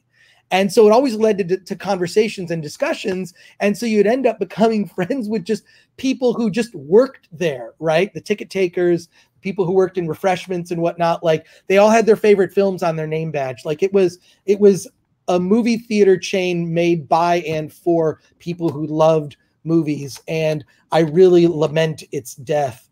And I hope that when they resurrect it, they keep some of the traditions of what they did, because as far as I know, the chain is just out of business, not filing for, bankruptcy protection like the Alamo Drafthouse, but like, they're just gone. So yeah. And Rob, yes, I will bother him. At some point, we're just going to run into each other at some big movie, but it won't be the ArcLight. There has to be some new version of that. It has to have a bar. That's because that's where we would always meet. There you go. So, there you go. Yeah, indeed. Yeah. And there was something I have. It's not really breaking news, but it's interesting because it's trending. There was an individual who could have been in Total Recall instead of Arnold Schwarzenegger. Oh, yeah. Not Christopher Reeve, someone else? No, somebody completely different that I don't think anybody would have guessed in a million years. Who? I'll give you a hint. Hey, man, get your ass to Mars. What? Eddie Murphy? Yes, I guess so. Eddie Murphy almost played the part, but he did another 48 hours instead. Oh, shit. And that was like the beginning of his downturn. Oh, between that and Harlem Nights was like, his first big real mistakes. Wow. I did not know that. But it's taken the internet, though. He's trending because of it. So it must be in something somewhere that come out. It's a very interesting little tidbit. I did not know that. I have to say I'm quite pleased with the Schwarzenegger Verhoeven directed movie we got. But, yeah. baby, just listen to me. I gotta go to Mars, okay? I gotta go to Mars, and I gotta go now. It would have been a very different movie, that is for certain. But gentlemen, we have a couple of more super chats to go through, many of which even address the topic on screen before we move into the next topic, which is still on the topic of Star Wars, because we have some Leslie Headland comments to go over. That should be a real doozy. But until then, these are classic super chats I can't get up on screen. So you're just going to have to forgive that and listen very carefully. Michael Miller says, we should get Flannery back as Indy. He's the right age. And Christina Nardone says for $5, hail Tom and Andre. Did you hear about Disney already working on a race-swapped Snow White reboot most recently? Yes, we did hear. Maybe we'll get to it towards the end of the show. That wasn't our original lineup. How long we go for here. And meanwhile, head on over to his channel, Latino, because he did on just that with Robert Burnett. and Lorena Griol. And now I haven't seen this video myself, but knowing Paulie and his co-host on that one, I'm sure it's going to be a well-reflected discussion. So head on over to Latinos and check that out. Andre, I don't know if it's just me, or Chris, are you hearing the same thing as Andre breaking up? Yeah, Andre's breaking up a little bit. Okay, so it isn't just me. Okay. Yeah, you might want to check your net connection, Andre. Well, then what I'm going to do is that you can get into the the Leslie story.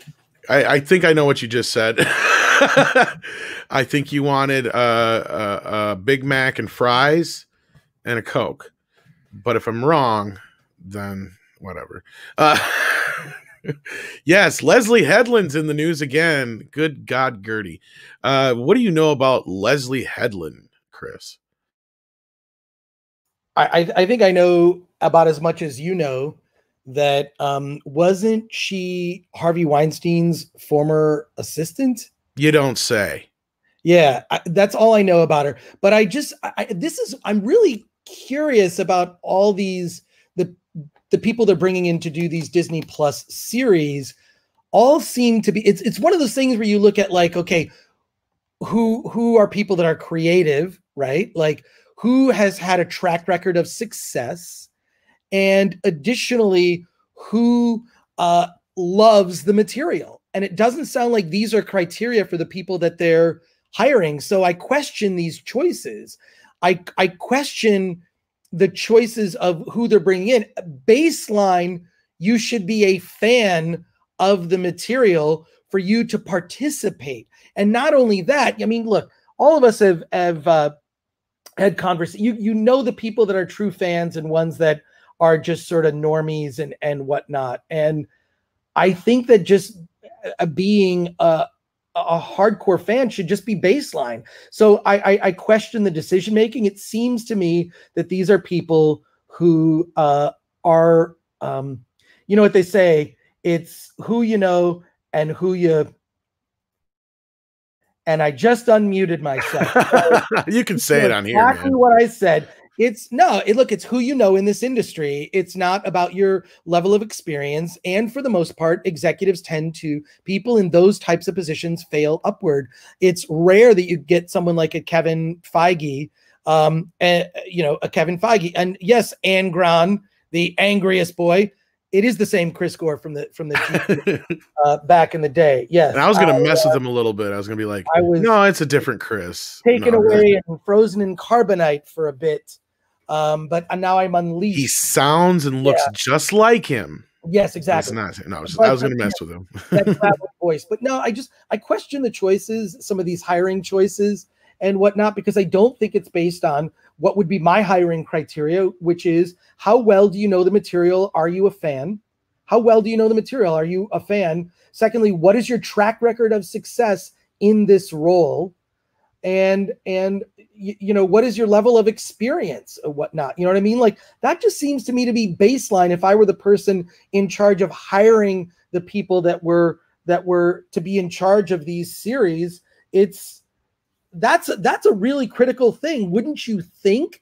And when I look at like why are they making these choices? To me, it's all about optics. I feel the choices are being made specifically for the people to head up these Disney Plus series. It's being made about optics. It's almost as if like directing choices, and it's like they're casting the directors, not so much putting them in roles where they have a lot of power, because it's really the producers behind the scenes at Marvel that really have the power and craft the series. I mean, I think that was made clear when the producer of, the producer of WandaVision didn't understand some of the things that were woven into it and didn't understand the lore and the comic book history. And I'm not saying I know it either.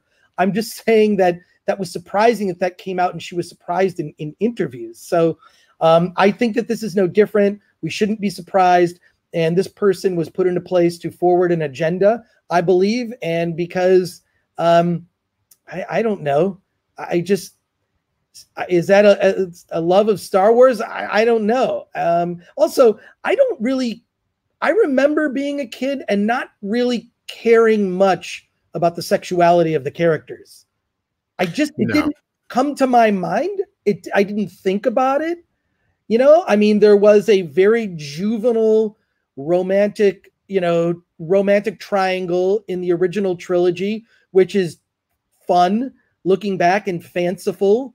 But I don't think that, you know, this stuff that I don't understand why it's important to know the sexuality of a fictional, almost the personal life of a fictional character. Why is this so important for everyone to know? Oh, exactly. And not only that, sex has never been a huge thing in the Star Wars universe to begin with. Exactly. It's like, okay, it matters in the original trilogy because, hey, Luke and Leia exist. Yeah. Luke and Leia exist. Yes, that's part of it. And you know, Han Solo and Princess Leia had a very contentious romantic relationship, which, no surprise, ended in space divorce. So, but was you know, at least in those films, was very surface level, almost Saturday morning cartoon-esque. Exactly. Or classic serial-esque, or however you want to put it. Yeah. The idea that this would be important or relevant that's why I'm concerned about Lando Calrissian. I always thought that he was a player, right? Didn't he kind of make a play for Han's girl in Empire Strikes Back? First thing he says is, "Hello, what have we here?" Exactly. So I just don't know why all of this is so important. Leia. Yeah, exactly. He's like, of course you are. Oh my God, Lando. So yeah, I just have no hope for these Star Wars series. To me, they're not doing the things that I think a Star Wars fan would want to see. They'd want to see, you know, the adventures of Luke Skywalker post, you know, we want to see Luke be a Jedi. We want to see, you know, I just think in my imagination, I think that, like, had his character somehow crossed over to the Jedi spiritual realm and returned to face the Emperor again in Rise of Skywalker. See, I misinterpreted the title of that movie. I thought The Rise of Skywalker was literally a Christ reference to Luke Skywalker rising again from the dead. They're not that clever. To confront the Emperor, who, technically speaking, Luke did not defeat the Emperor. It was his father's love for his son. That is the thing that was the impetus towards the Emperor's demise. So the Rise of Skywalker, when I heard that title, I thought, okay, that's awesome. Yeah, The Rise of Skywalker. You know, I wasn't... And I don't know what screening you were at, but having suffered through 2 screenings of The Rise of Skywalker, the biggest laughs in the movie, of course, came when Kylo Ren died, and when Rey chose, for whatever freaking reason, to give herself the last name Skywalker. Those were the biggest laughs in that entire movie. Utterly, I mean, like impromptu spit take laughs. Yeah. Can't believe it. Uncomfortable. Fuck this movie laughs. Well, have you seen the reactions to a group of Raylos that were watching that movie? Oh, no. Is it on YouTube? It is. I had the video on here at one time. I don't think I do anymore. Oh my God. But it's hilarious. Like the short version is, it goes to the first. It shows a shot of the Kylo dying. So all the girls right after they kiss are just freaking out. They're like, "Oh my God, yes, you know, and all that kind of stuff." And then all of a sudden, just as he's starting to die, they go, "No. And you can hear the whole crowd just go nuts. And then at the very end, when she's like, "Rey Skywalker," the whole crowd goes nuts, and you hear one of them go, "Fucking hate Star Wars!" They just start freaking the fuck out. They're so pissed because they killed Kylo. I had a take on what I thought episode 9 should have been.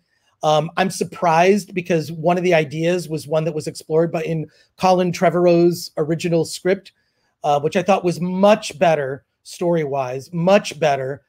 I don't know why they didn't go with it. Maybe he just wasn't willing to play ball, but I'll have to find this video and I'll throw it to you. It was my take of what it could have been. And I don't know. I was because, you know, Luke Skywalker is the most optimistic character in the Star Wars universe. And at the end of the day, I am an optimist. I'm an optimist when it comes to all this stuff. I thought that there was a plan and that, okay, we've had some false starts here, a lot of things not handled well, but the third movie is going to bring it all home. And it's going to be this 9th film in this, you know, trilogy of trilogies, and it's going to be amazing. And they've had this all in the works, and everything was done for a reason. And turns out that none of it mattered. And what was the point? And it was that lack of respect that has just, you know, made me just not give a shit about it. And, you know, question, am I even going to Star Wars Celebration? Right. So I don't know if any of your crew will be there, Tom. I asked Ryan Cannell if he was going, because I know he lives. Well, I probably not. Some of the guys that live closer might go out there. I know some of them talked about it, but even when they generally just say they're going to get together, and they don't really even give a shit about going into the festivities. Exactly. It's just like it's about being around other Star Wars. It's about like drinking the overpriced Star Wars themed cocktails at the hotel bar with a bunch of guys dressed in stormtrooper outfits, or girls women and or men in slave Leia outfits. Right. Which you can find aplenty. Yeah. Thank you to everyone keeping the Princess Leia, slave Leia outfit, keeping it alive, because there's always a slave Leia cosplay meetup. It's funny because it really occurs to me that Lucasfilm doesn't even know what its audience wants. If you asked, it's very simple. If we were sitting in a room, we could sit here, we could come up with 9 Star Wars spin-off series for Disney Plus that would be infinitely better than what's been announced. You know, and just on the face, if you heard, you know, taking the stolen valor, the Skywalker name is just so dumb. God, I found that video. Oh God, it's just irritating to me. I found that video if you want to see it. Oh God, that would be great. That would be actually great. Stick sent it to us too. But yeah, thank you so much for that. Here it is.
I fucking hate Star Wars.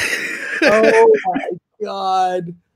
Oh yeah, I just remember just wanting to, I remember leaving and not even wanting to talk about it. How do you process your feelings about that? Something I've invested, you know, God, I saw the original Star Wars when I was like 11, right? The first Star Wars, when it was just called Star Wars, not A New Hope, right? I saw that when I was 11 years old. So here I am now, like, what? Yeah, just, yeah. Oh God. Like accidental turret says, video said more than any 50,000 word. Yeah, sure.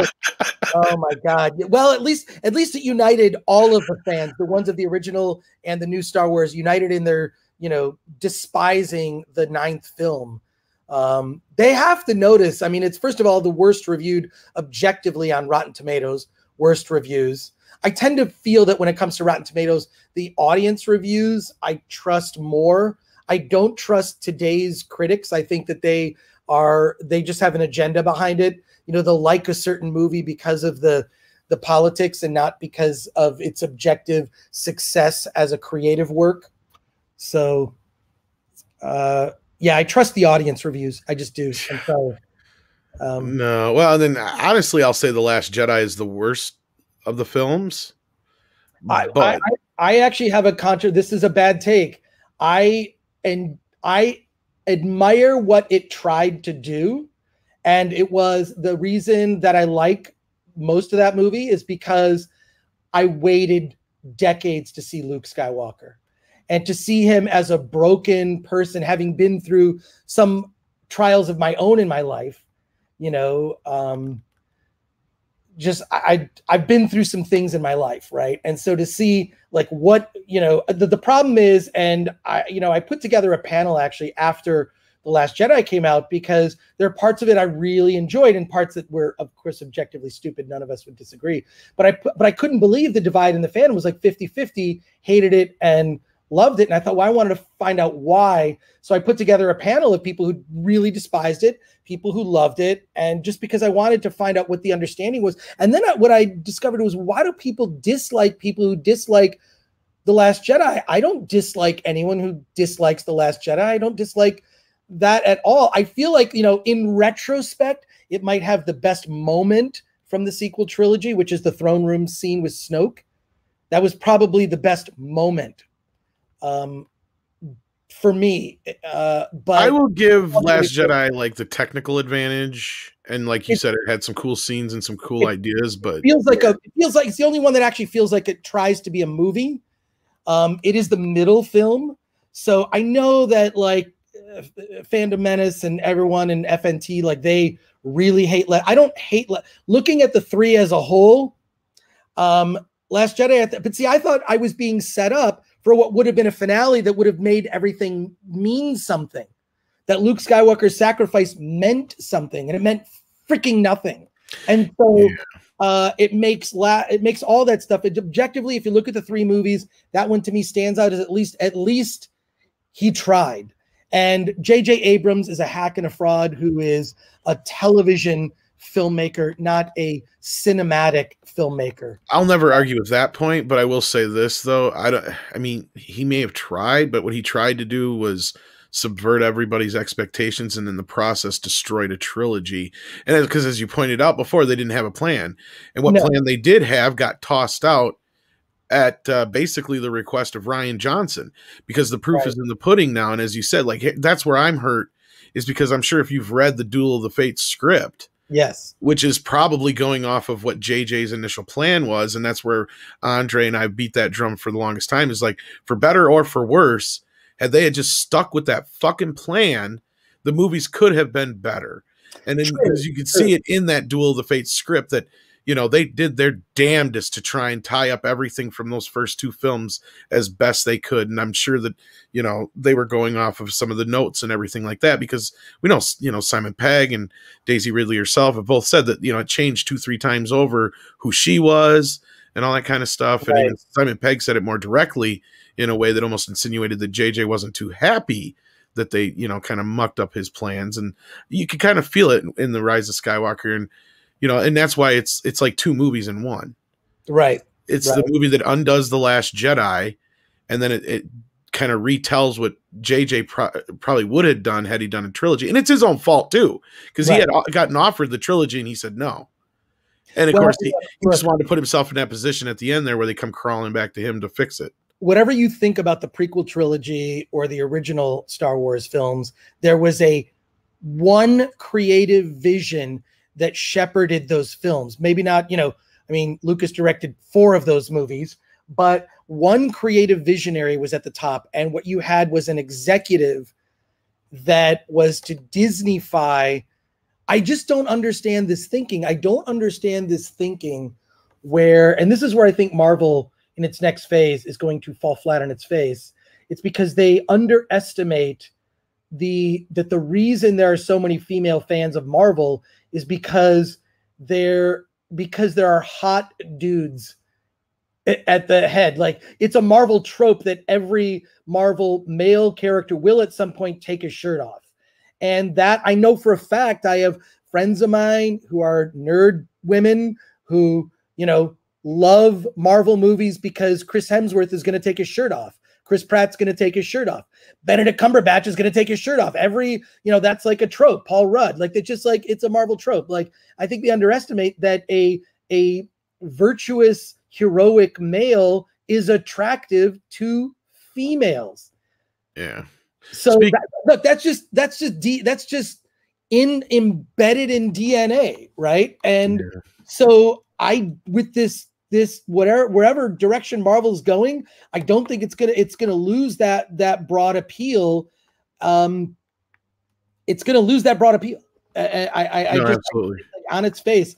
So I hosted 2 debates, one at San Diego Comic-Con and one at Dragon Con, and I did a panel called Star Woke the Phantom Trigger, where we discussed The Last Jedi. And I was sort of the moderator in those debates, but I brought the most strong voices of people who hated The Last Jedi and people who loved The Last Jedi, because there are people who love The Last Jedi. We're talking about at the time it came out. This is the summer after the movie came out, right? Which was 2018. And I brought them together to do 2 panels, and it was heated, but I respected every person's views. And those are podcasts actually on the Film Threat YouTube channel. I posted both of those as audio podcasts. I actually recorded them at those conventions because I wanted to find out why do people who why is there this? I've never disliked someone because they had an opinion I disagreed with. And I saw this happening in the fandom and I didn't understand it. Or people who dislike The Last Jedi being vilified. Why? They had good reasons. One of the reasons that I heard was one of the best reasons is that if you're going to show a character change as much as Luke Skywalker did, you can't do that off camera. You can't do it in a flashback. You have to see that. You have to see the change for the audience to experience it, to just meet Luke Skywalker as a broken man, to see the most optimistic voice in the universe, the biggest badass Jedi, a person of legend, cowering on some, planet as the forces of evil build up in the universe. That's not the Luke Skywalker that we knew. We needed to see that change happen. It really, I feel like what episode 7, 8, 9 should have been is episode 10, 11, and 12, right? Oh. They missed an opportunity to tell the story of Han, Luke, and Leia's further adventures. And 10, 11, and 12 I would have bought it. I would have bought Luke Skywalker's, fall from optimism and grace and whatnot, and leaving his friend. His whole thing was he left his training to go, to save his friends, right? It's just that we needed to see that change. So it was a really great podcast, both discussions. I mean, Dragon Con, it was standing room only. There were probably 300-400 people in attendance. It was insane. I don't know if you've ever been to Dragon Con. It is probably one of my favorites. No, but I'd love to. I've heard enough about it, but yeah. So we recorded it because this is when I began to notice this stuff. That's when I began to watch, channels like I began to see yourself and Gary Beekler, Nerdrotic, and among others, Geeks and Gamers and whatnot, sort of see why do people hate these guys? I don't have to agree with everything this person says.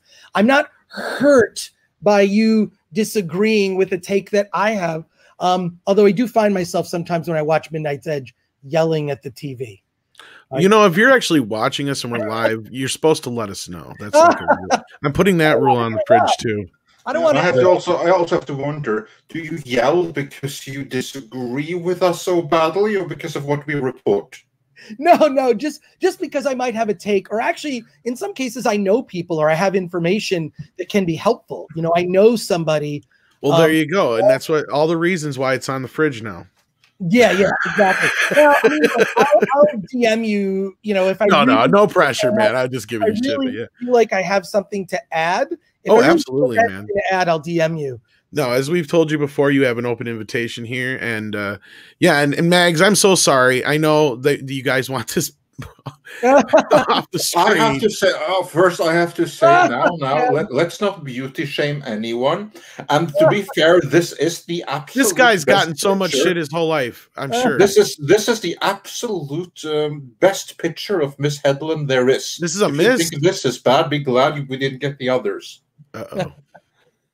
I just canceled myself. No, I'm just kidding. I'm making all the jokes in a row. I don't care. Yes, Miss Fred Flintstone here. Sorry, I had to make one more crack. Again, let us not. Let's not. I know. Let us not. That's not as bad as the segue I was going to use. Oh, there is a lot to work with. Let's be better than that. That's not nearly as bad as the segue I was going to use. So I know that you can't give me props for something I didn't do, but still, it's just.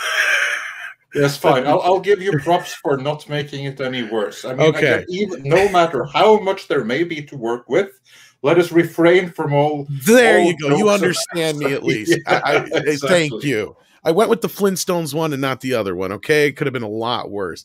Yeah, I know. I have 10 times worse than that myself. But again, I'm going to restrain myself. But no, like just to finish off the whole thing with, I agree with you on a lot of points, Chris, on that. And again, I love getting different points of view, and I especially love getting in debates about these things because, yeah, I'll admit for the most part, and I think this is where the whole thing fell apart with Terrio, was The Last Jedi could have been saved.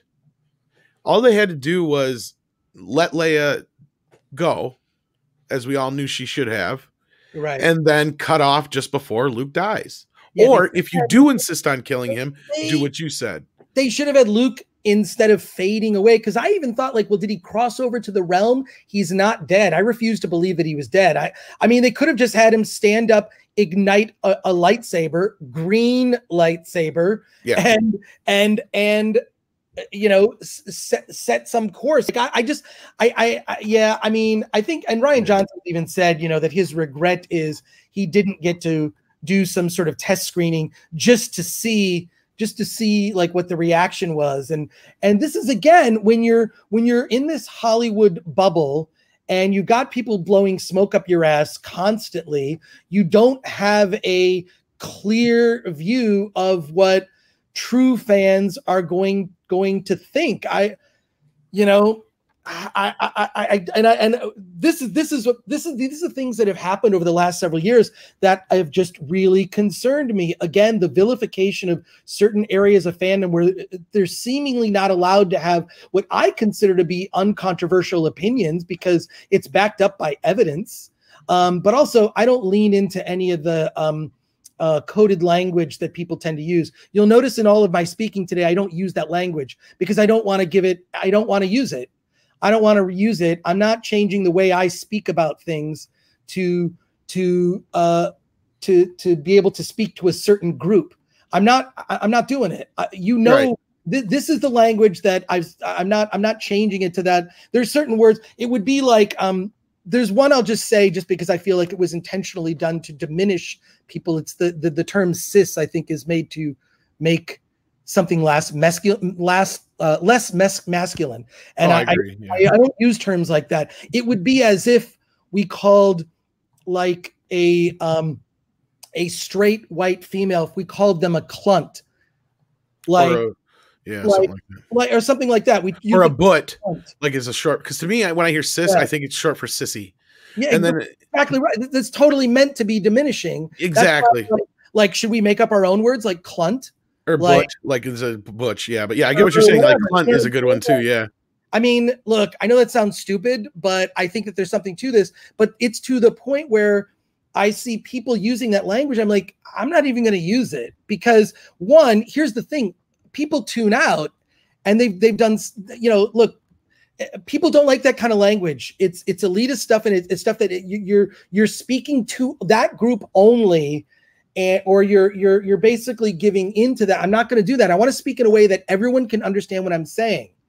Everyone can understand. And also, I don't want to cancel or diminish or have other voices not part of the conversation, because something I've said, and maybe I've said it on this show, this is what makes Luke Skywalker my hero for life.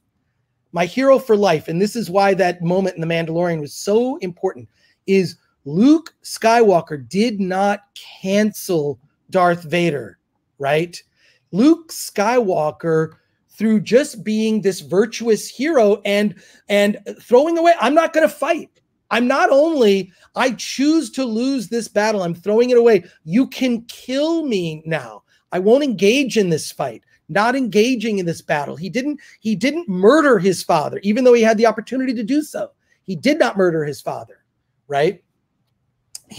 And that obviously changed. Yes, it's another man, Mega Kurgan. Thank you, Mega Kurgan. Love Kurgan. He didn't cancel. And this is why I won't like people that I may disagree. My politics has been very middle of the road most of my life, very middle of the road, probably leaning more, towards progressive and left, but middle of the road. I don't consider myself affiliated with any political party because I look at who the person is, and they're mostly all dirtbags on all sides, especially these days. But I don't cancel a friend because we don't agree on something. I don't agree with you. Get out. Well, no, but that's what I'm saying. I know. I tend to see this, and I see how certain people have gone after you, Tom, and gone after other people, and I don't understand this. I don't understand that kind of energy. Like I don't like country music. It's not my personal favorite kind of music. But why would I want to stop people from enjoying it? Why would I want to stop people who want to go see country bands and listen to music and do it? Why would I want to stop that from happening? So this energy that's being spent trying to destroy other people's lives, and that is, I see it, and it's, I don't know, it's really upsetting to me. And so this is where I feel like I've just been silent and tried to be like a supportive voice, and I will always be that, even with people I disagree with. But it's the trying to pervert a story, because I know that most journalism is full of shit because I've spent time as a journalist. And I see that I read the stuff in the trades. I'm like, most of this is bullshit, or with an agenda, or with a purpose behind it. Kamran has many insights into that, where he'll tell you, like, this story is being put out for a reason, because the studios have great relationships with all of these journalists, and they're basically ghostwriting most of these stories. I mean, publicists kind of run the entertainment media. I have always pushed back against that because I don't go with the simple thing that I used to do was, these are the movies that are coming out in theaters, and I would cover those, but I would also cover movies you wouldn't know about, or even not anything tied to a certain, like a guy like Bill Zabub. I think we talked about Bill Zabub last time. Just look up Bill, Z-E-B-U-B, Bill Zabub. Look up his movies. I can't even utter the titles of some of his films on this stream for fear of getting shut down. And as for you were asking me in the chat, Tom, this video I put out, it's kind of pointless now. It was an interesting theory. I put it out like right around the time that Solo came out, which I hated Solo. But I thought Solo was setting up part of the overall story. That was my thought in my mind. I knew it was a terrible movie, but I thought, well, they needed to make this movie for a very specific reason, to give some backstory, which will pay off in The Rise of Skywalker. So I did this video. I was going to start, first of all, I did this video called, we were going to start a series called Franchise Forecast. Then I realized how hard it is to do all these videos, which is why I appreciate being a YouTube enthusiast and hobbyist. It's not my, I'm not as serious about YouTube as I should be. So I have these ideas. But yeah, I did this video right after after The Last Jedi and after Solo came out, because I thought, I think I know where this is going now, and it actually could pay off with something really cool. I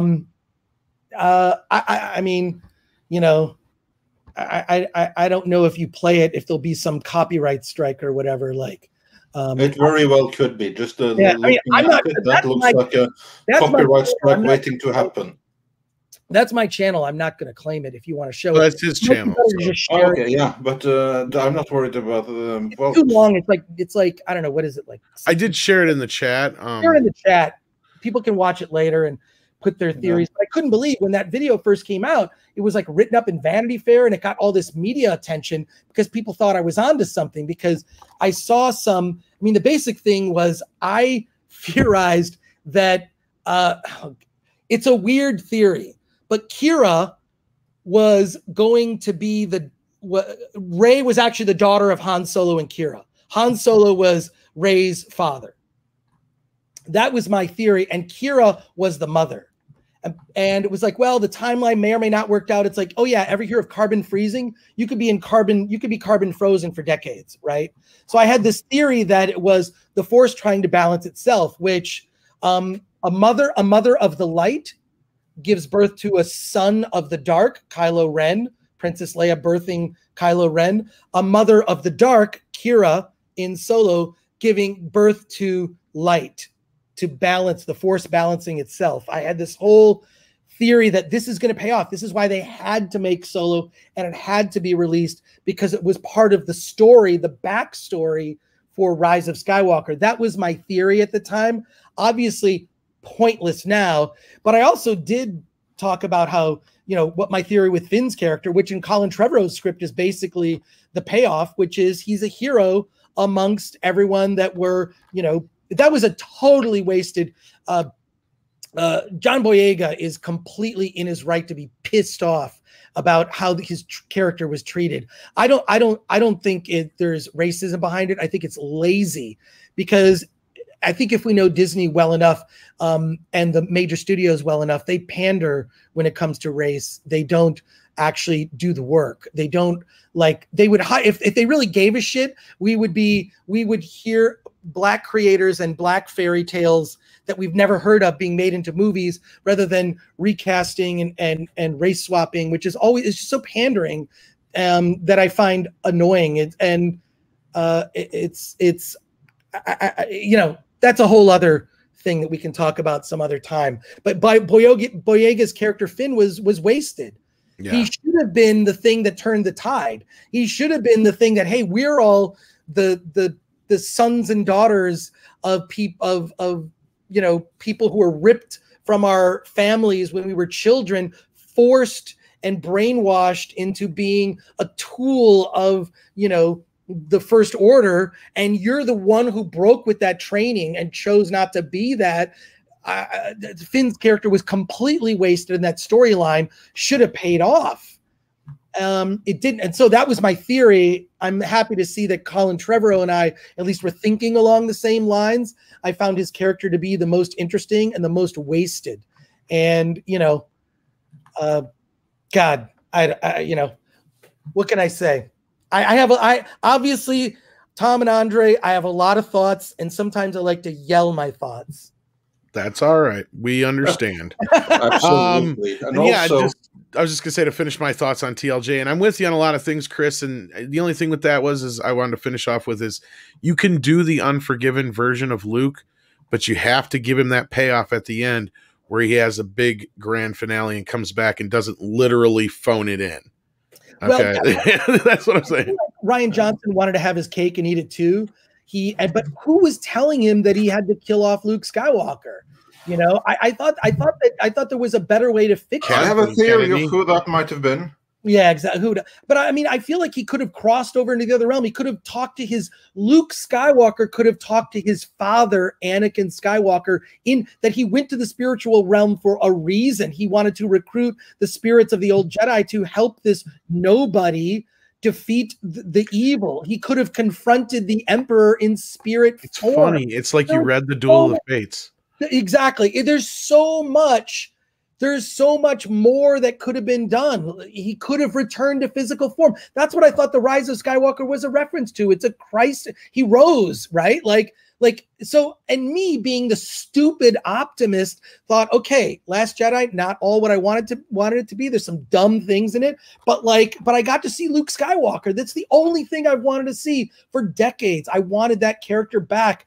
You know, I think that there are some cool. There's a lot of cool stuff actually with Luke, the old man. I know you guys like to shit on parts of it. I'm like, okay, but the payoff wasn't there. The payoff didn't happen. So now this middle part is meaningless. But it's objectively probably the best of the Star Wars sequel films. I got in an argument with Andy from Popcorn Planet about this. We had a whole debate. Well, actually, I took the side of like which was better, the prequel trilogy or the sequel trilogy. Obviously, I took the prequel trilogy and won. But yeah, I you know, my opinions about this are very nuanced because I thought it was going somewhere else. It didn't go that way. So, but again, that doesn't make me like have any disrespect for anyone else's opinion that disagrees with mine. I'm just used to being the guy who's at the convention where I'm in line. I've never met you before. You flew in from Nashville or Michigan or wherever to be at this convention. Anyone that invests time to take time out of their schedule to plan their vacation around a convention and fly to Indiana from all parts of the country and wait in line to see, something about the Clone Wars series or whatever, a panel at a Star Wars convention. That's my favorite thing to do, is to rant and chat with people in line. People have their loves and their dislikes. And you know what? Half the love of that is that conversation. That conversation is kind of why I go to those events and meet strangers and then become friends with them, right? When social media was a good place to be. Now it's awful. Now it's horrible. And the less time I spend on social media, the better I feel for my mental health. But this was and now that I've seen this, like, as maybe we become more online and less in person, I don't think that anyone would say the kind of things, that are said about others face to face. I'm just dismayed at seeing, like, why would a Star Wars fan treat another Star Wars fan so disrespectfully? And then why would the company that owns this franchise think so little of their fans, the most passionate ones? This is the reckoning that I think is coming to Star Wars Celebration in May of 2022. I think that there will be some incident. Something is going to happen. Someone dressed in a certain cosplay that maybe they're not going to allow certain cosplay. Will there be a meetup? Will there be a meetup of certain types of fans? I don't know. Will they not let certain fans in? Will they not let certain fans in? If you're wearing a certain T-shirt or maybe an unlicensed shirt that has some messaging that may not be, Very good point. I don't know. Yeah, a shirt like The Last Jedi is not canon. Or one with Junk 3PO. Well, whatever, whoever. I mean, well, they have made an effort to go after, and this is real, Chris, and this is why I think you're onto something. And I think you're right, and you can mark your prediction right here, Andre, because they have made a very huge effort to go after every little thing that even remotely comes close to Star Wars. And all these little T-shirt sites, I know they're not little, but they're little as far as, like, compared to Disney. When they get a letter from Disney saying that they're going to sue them, they instantly take down all these people's shirts, like drunk 3POs. Right. And even though you can scan the sites and there's several other people selling similar shirts, even shirts with the same exact things on them, but if they're not as well known as, like, Jay, for instance, they leave them alone. Right. It's only people like that. So I think you're right. I think something's going to come to a head this celebration. I think you're right. Mark his word. I think there's going to be a reckoning, or there's going to be some incident because the thing is this: hey, you're not behind your keyboard anymore. If you have a dispute or you dislike someone, this bullying of people that affects people's livelihoods is frightening, and I'm just shocked by it. Just because I've been going to San Diego Comic-Con since '89. Right, 1989. When I first moved to Los Angeles, I'm like, hey, I don't know what this is. It was a comic book convention then. It was a very different place in the 90s. Very different. And it wasn't until the Marvel movies became popular it's gone from a mostly, 99% male event to pretty 50-50 now. Pretty 50-50. And an amalgam of many types of fandoms. And what I always thought was cool about it was, hey, it's a celebration of everything. You let your nerd freak flag fly, say that 15 times in a row fast. Your nerd freak flag fly, let it. Like, I don't care. You love this, cool, whatever. Like, nerd pride. Gender pride. Cosplay, cool. Female Captain America, I don't care, whatever. Like, it's like, we celebrate it all, but we don't fight amongst each other. And the fact that this is fueled by the corporations that own these things is it's distressing, and that certain people are lied about, outright lies. Well, you know what else it is, Chris? Unless you have more of a point. I'm sorry, I didn't want to. No. It's another D word. It's distracting. Yes. It's distracting the fans from what is important, and that is that they're being disrespected. And again, it doesn't matter what you necessarily think about one specific movie or not. It's about all of it together. It's about everything they've done. Yeah. You can like The Last Jedi and still feel this way. In fact, I know plenty of people who do. And situations like that, you have this, I believe it's this divide and conquer thing, and they have not made it secret what their agenda is. They have flat out said they want to drive out this older, racist fan base that's made up in their eyes of all white men, so that all these other people feel more safe. Yeah, this is a two-step plan. And they're very successful in item 1 of it. Yeah. Not so sure about the second. This is like the underwear gnomes, though. They don't understand where the profit's going to come from. That's the thing. Exactly. You ever seen the South Park episode? You'll know what I'm talking about. I know exactly what you're talking about. Yeah.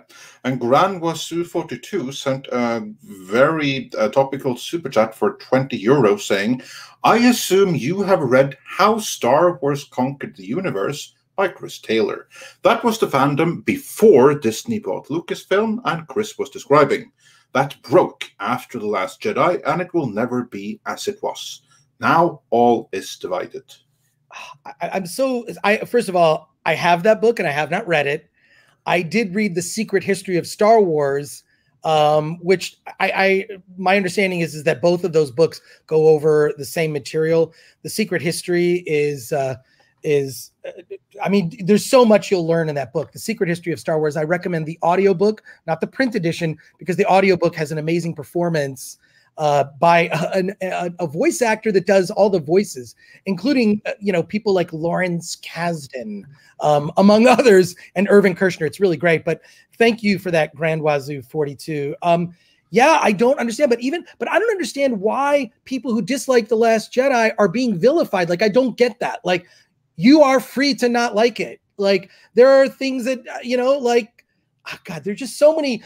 To me, the debate is the fun part. That's how I find, people that I bond with, is like the thing isn't, the point isn't to win the debate. The point is to have the discussion, because we're all fans of this. Oh yes, there we go. Phase 1, phase 2. Exactly.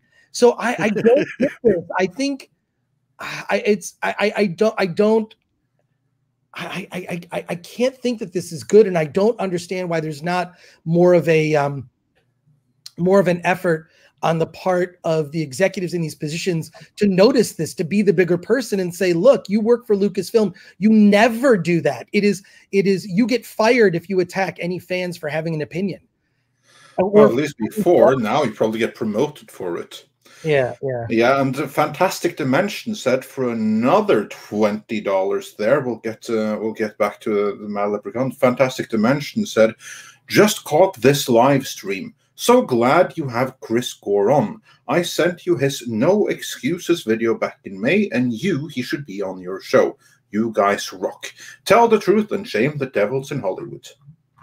Well, to tell you, Fantastic, I've actually known Chris a little bit longer than that. And yeah, we love having Chris on here, and hopefully he'll be back many times after this, because we always have a great time talking to him and his no excuses attitude as well when it comes to...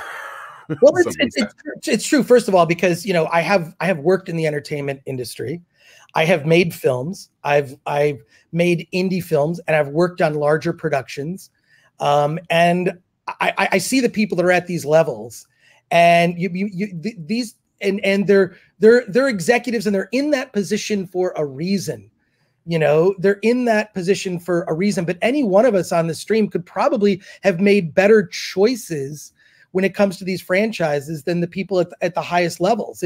Which is disconcerting. I would like for them to be smarter than me. But I don't think that that's the case.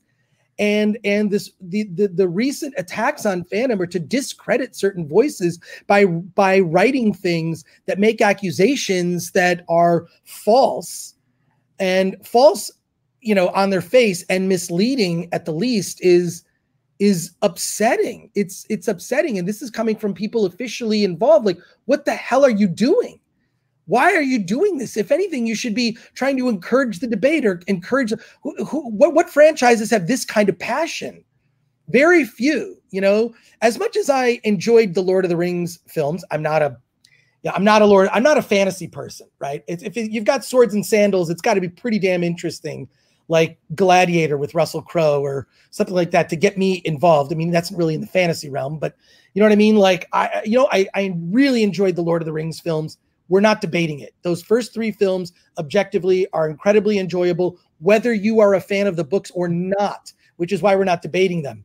The Hobbit films were god-awful, and it looks like the decision-making behind this upcoming Amazon series looks to be, and you know me, always being the optimist, I'll wait and see. I don't know. It seems like, you know, it's going down that road again.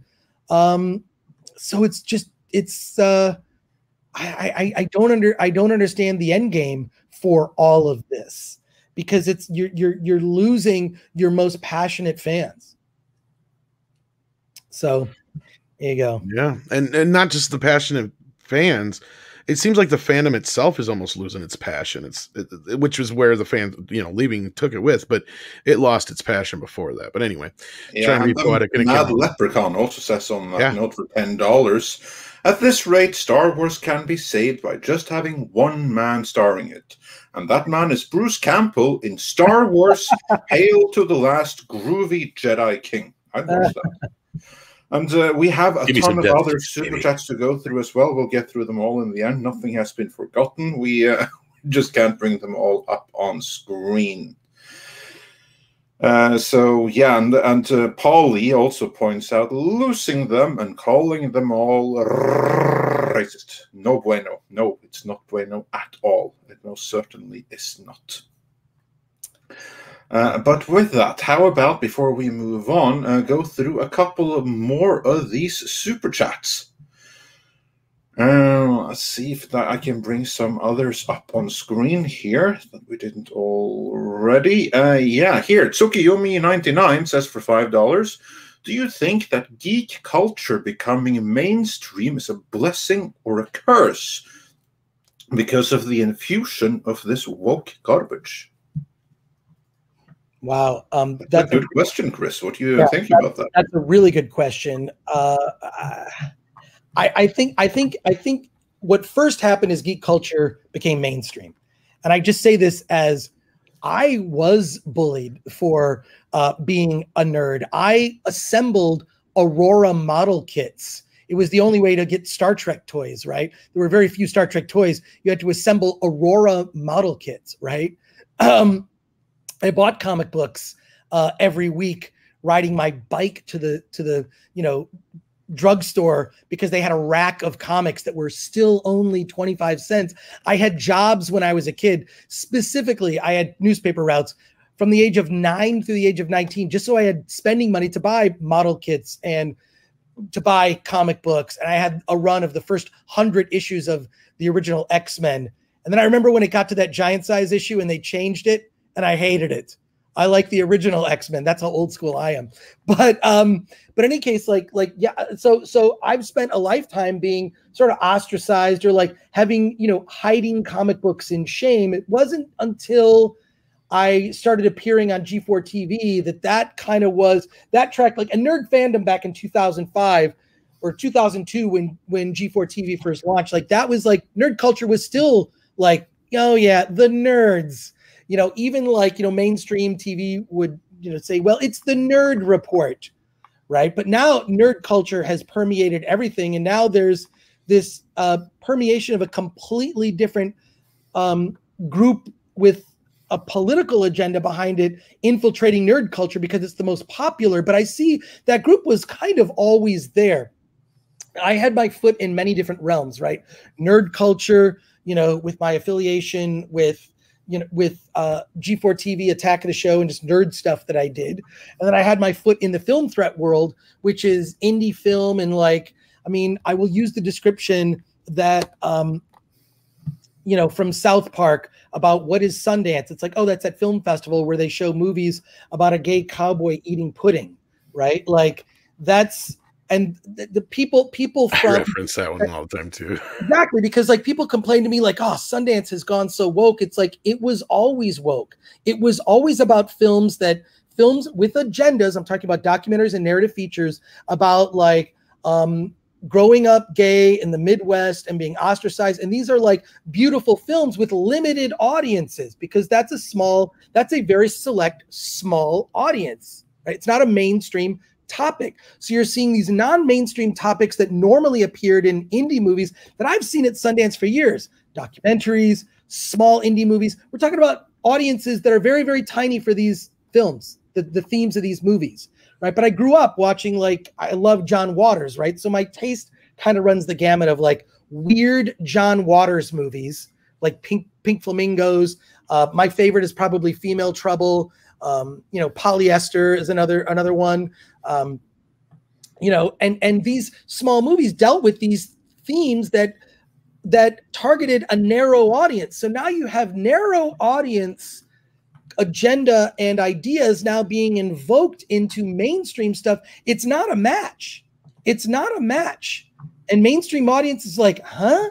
What? Why is this here? It's being done in a way that is, that is off-putting, because it's, there's just times where some of these programs and movies just stop the movie to lecture and just tell you the quiet part out loud, rather than kind of lead you across, to that theme. And having spent so much time in the indie film world, it's like, Sundance was like, it kind of recharges my creative batteries. It's a different experience than a convention, but none of the movies, I would argue, that play Sundance and smaller festivals, those aren't mainstream movies. Those are not mainstream movies. Right. So the themes that would appear in those movies are now have woven themselves into the biggest Hollywood in kind of a Trojan horse way of like, well, we're just going to put this in. It's just like, and I have no issue with this. There's a scene at the end of The Rise of Skywalker where two women kiss. I'm like, where did that come out of the blue? Like, it's unnecessary. One, it's just like, was there a will she or won't she thing that we didn't see, or that was there, or that wasn't signaled? That payoff and the fact that it was cut out in certain territories is very telling on Disney's part. They're willing to push agendas in certain places, but not others. But it just stood out because there wasn't a lead up to that. I mean, shit, at that point, Finn should have kissed Rey, right? But I thought that that's what they were going. But the fact that, like, Rey friend-zoned Finn in the first movie, I'll see you again, friend, while he's injured, and she takes off. Like, I mean, I don't know. It's right. And Chinese audiences would have been so upset if he had, I see these as two worlds. The world of indie film deals with all these themes that appeal to limited audiences. These are limited audiences, right? These are people that are very intersectional, to use. Damn it, I don't want to use any of these terms, but you know what I mean. They have all so. Well, to be fair, that's the name of what they would like to call science, the actual scientific theory. But of course, there's nothing scientific about it. Exactly, it's pure pseudoscience. Exactly. It's an ideology completely void. If anything, it's anti-scientific. But if anything, if this storytelling were any, because the whole point of storytelling is this. The point of storytelling, and I've said this before, and I want other people hopefully to repeat this idea. This point of storytelling, no matter who I am, is to identify and to feel empathy for the person on screen who is not me. I don't need to look like that person. I don't need to look like that person to identify with that person. I don't need to be the same gender. I don't need to be the same species. I don't need to be the same, you know what I mean? I don't need to be the same color. Tell me, make me feel for someone who isn't me. Make me feel their story. And there hasn't been, I cannot think of a case where there's been a successful telling of a story that would make all of us give pause and go, now I understand this person's plight and this person's journey of someone who isn't me. I think for me, I want to, it's lazy for you. If you are only capable of identifying with someone who looks like you are lazy. You are lazy and you lack empathy. If you feel like everything you need to see, I guess it's also because I had a very different upbringing where I grew up. I grew up watching a lot of foreign cinema, right? World cinema. I watched a lot of a lot of Toho movies. I had no expectation that there should be any white people in those movies. I could care less. And if anything, Korean cinema, especially when it comes to Korean horror, I don't care about diversity in a Korean film. Just tell me a great story that I can identify with someone who isn't me. No, you're 100% correct, and I've said it before. It's like with the mentality they go by, the only people who can enjoy Rocky would be 30-something-year-old burnout Italians wannabe boxers who never got the shot. Exactly. And not only that, I shouldn't be able to relate with number 5 on Short Circuit as far as that goes either. Yeah, you relate to an inanimate object. It's getting to the point now where we're getting so stupid when it comes to this. Is you're going to pop in a version of Star Wars 20 years from now, and you will pick the gender, ethnicity, and sexuality of every character, and you can just watch a movie that's been predetermined, that is digitally recreated in some 3D Second Life type of thing, and you can watch it, and you can just pick the sexuality, the gender, and the ethnicity or species of all the characters, and you can watch it, and it's just made for you. But the point of mainstream entertainment is that it defies that, and it crosses over into a realm that everyone can identify with that person and feel that person's plight. When you see Luke's aunt and uncle burning on this pyre of fire, it's horrifying. We feel for him. We feel for his journey. He never really got to know his father. All these things tell a story that makes us identify with that person, and those other things are irrelevant. Those other things are irrelevant. I do think I was having a discussion the other day. We were talking about franchise remakes and BS. I do think that that gender sometimes really matters, and I hope that we never see, ever see, a female reboot of Back to the Future. Because Mandy McFly being flirtatious towards her father in the past would be weird and awkward.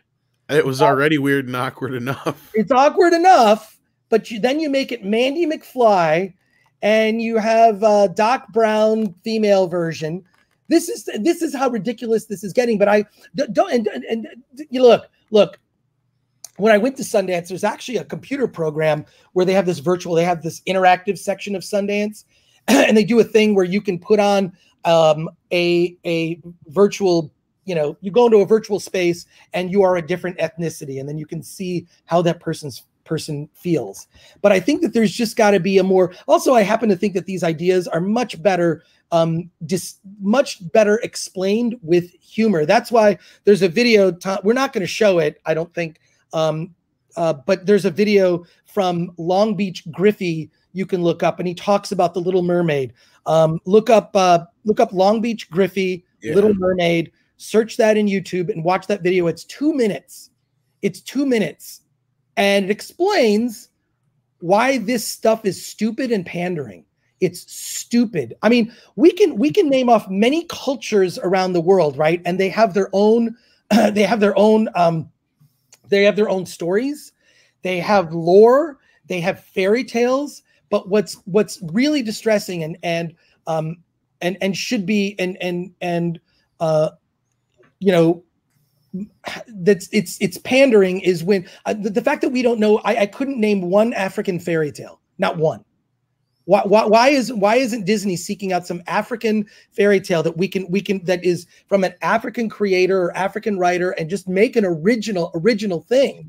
Well, the sad thing is the only one they have that is even remotely close, they won't let out of the vault. Well, yes. And if you have to put that in context for stupid people, that's fine. But at the same time, I don't get this obsession with that, because I find it very divisive, and I refuse to fall into this divisiveness. I refuse to cancel friends I don't agree with. When did that become an okay thing? When did that become like I'm unfriending you on a social media platform because you have ideas that I don't like? Like, oh, I run into that all the time, dude. Why? I don't get it. Like, and when was it? It's generally one-sided. I will say this: it's generally one-sided. This is one time I can say that, and that's unequivocally I don't think I've ever ran into anybody who identifies as, right of center, that has ever said, you know what, you did this, or you said that, or you think this, fuck you, get out of my life. I've never dealt with that. But even anybody who I've talked to who's remotely left of center, and I've said anything that's even central or right of, they will jump my shit right now and say, I'm not going to be your friend anymore, or I'm not talking to you, or I'm getting on this conversation. Like the other day, I just started a conversation with somebody and it was growing great. And then all of a sudden, for some fucking reason, this individual decided they had to bring up Trump. And I said something that, I was like, well, sure, it was bad for some people, but you know what? I've had things worse since this guy's been in, and that the conversation went like dead cold. Right. And that individual's like, yeah, I gotta go. It's like, oh, okay. That was weird. It's funny how that only happens on one side of the spectrum. Yeah. And again, I'm not saying that there isn't problems on both. I have more center now than I've ever been in my life. And I don't talk about my politics ever, really. That's the most I've probably really said in a while about it on here. Yeah. Well, if you're a centrist, that, I guess that makes you a crazy person these days. It does. I've always considered myself a centrist because I think that there, what I care about are things that, and this just comes from my work with having, I lead a team of like 30 writers from all over the world writing reviews of like movies no one will ever hear about. I mean, I drop names of a lot of these movies, when I talk to you, and like, most people haven't heard of these films. Yeah, there's small indie movies that are able to carve out enough of an audience to be able to continue to make films. But a lot of these movies are limited in theme. They're limited in audience. But I would defy you to try and like take some of the themes of this and just make it so everyone is capable of feeling. That's what makes Steven Spielberg such an amazing filmmaker, is that he is able to take to make you feel something, and kind of we haven't had that like uniting thing, right? Where it's just like we all were moved by this thing. And I don't, I don't see that. Look, fandom may be fractured, but entertainment is as well. It is. You're very right, and that's what we say to people. Like when people talk about what's going on in Star Wars, it's like it's not just going on at Lucasfilm; it's beyond Lucasfilm. Right. It's a toxic poison that has just seeped it. Like the recent Amazon video we just did is a perfect example, Andre. You know what I'm talking about. Oh yeah, of course. This is just taking over everything. It's a manufactured movement. We've talked about it before, and we're going to get back around to this just today with the most recent episode of Loki, which where it comes out that he's bi, and the director, or LGBTQIA+. I don't know all the letters. They keep on changing them. But there anyway, might be a Z in there, I think. Anyway, he's that now. Well, it said that in the first episode. Of the episode even came out on Twitter and said that this is the whole point of the episode, and it was so important to me because this is my life, and basically projecting that on. Well, you must have missed the gorgeous 4K screenshot I had in that video, Andre, where it said I hadn't missed it, but here because there it was like tacit. Here it's explicit in this episode. That's I haven't watched the last two yet, so which honestly, there are things that would have pissed me off worse, but you have some kind of like precedence, shall I say, in actual Norse mythology. So yeah. All right. Well, I'll get into that at another point. But to get back around to this Leslie Headland thing, to go in right into what you've been talking about, Chris, and the thing that we keep having to run head into in this, because this is funny. Because I was just thinking about this like the other day, Andre. It's like when we got into this, or at least when you brought me on board here, and when I got into this whole thing to begin with. The last thing I wanted to deal with was politics. Like, that's why I chose this. And that was one of our hard lines early on.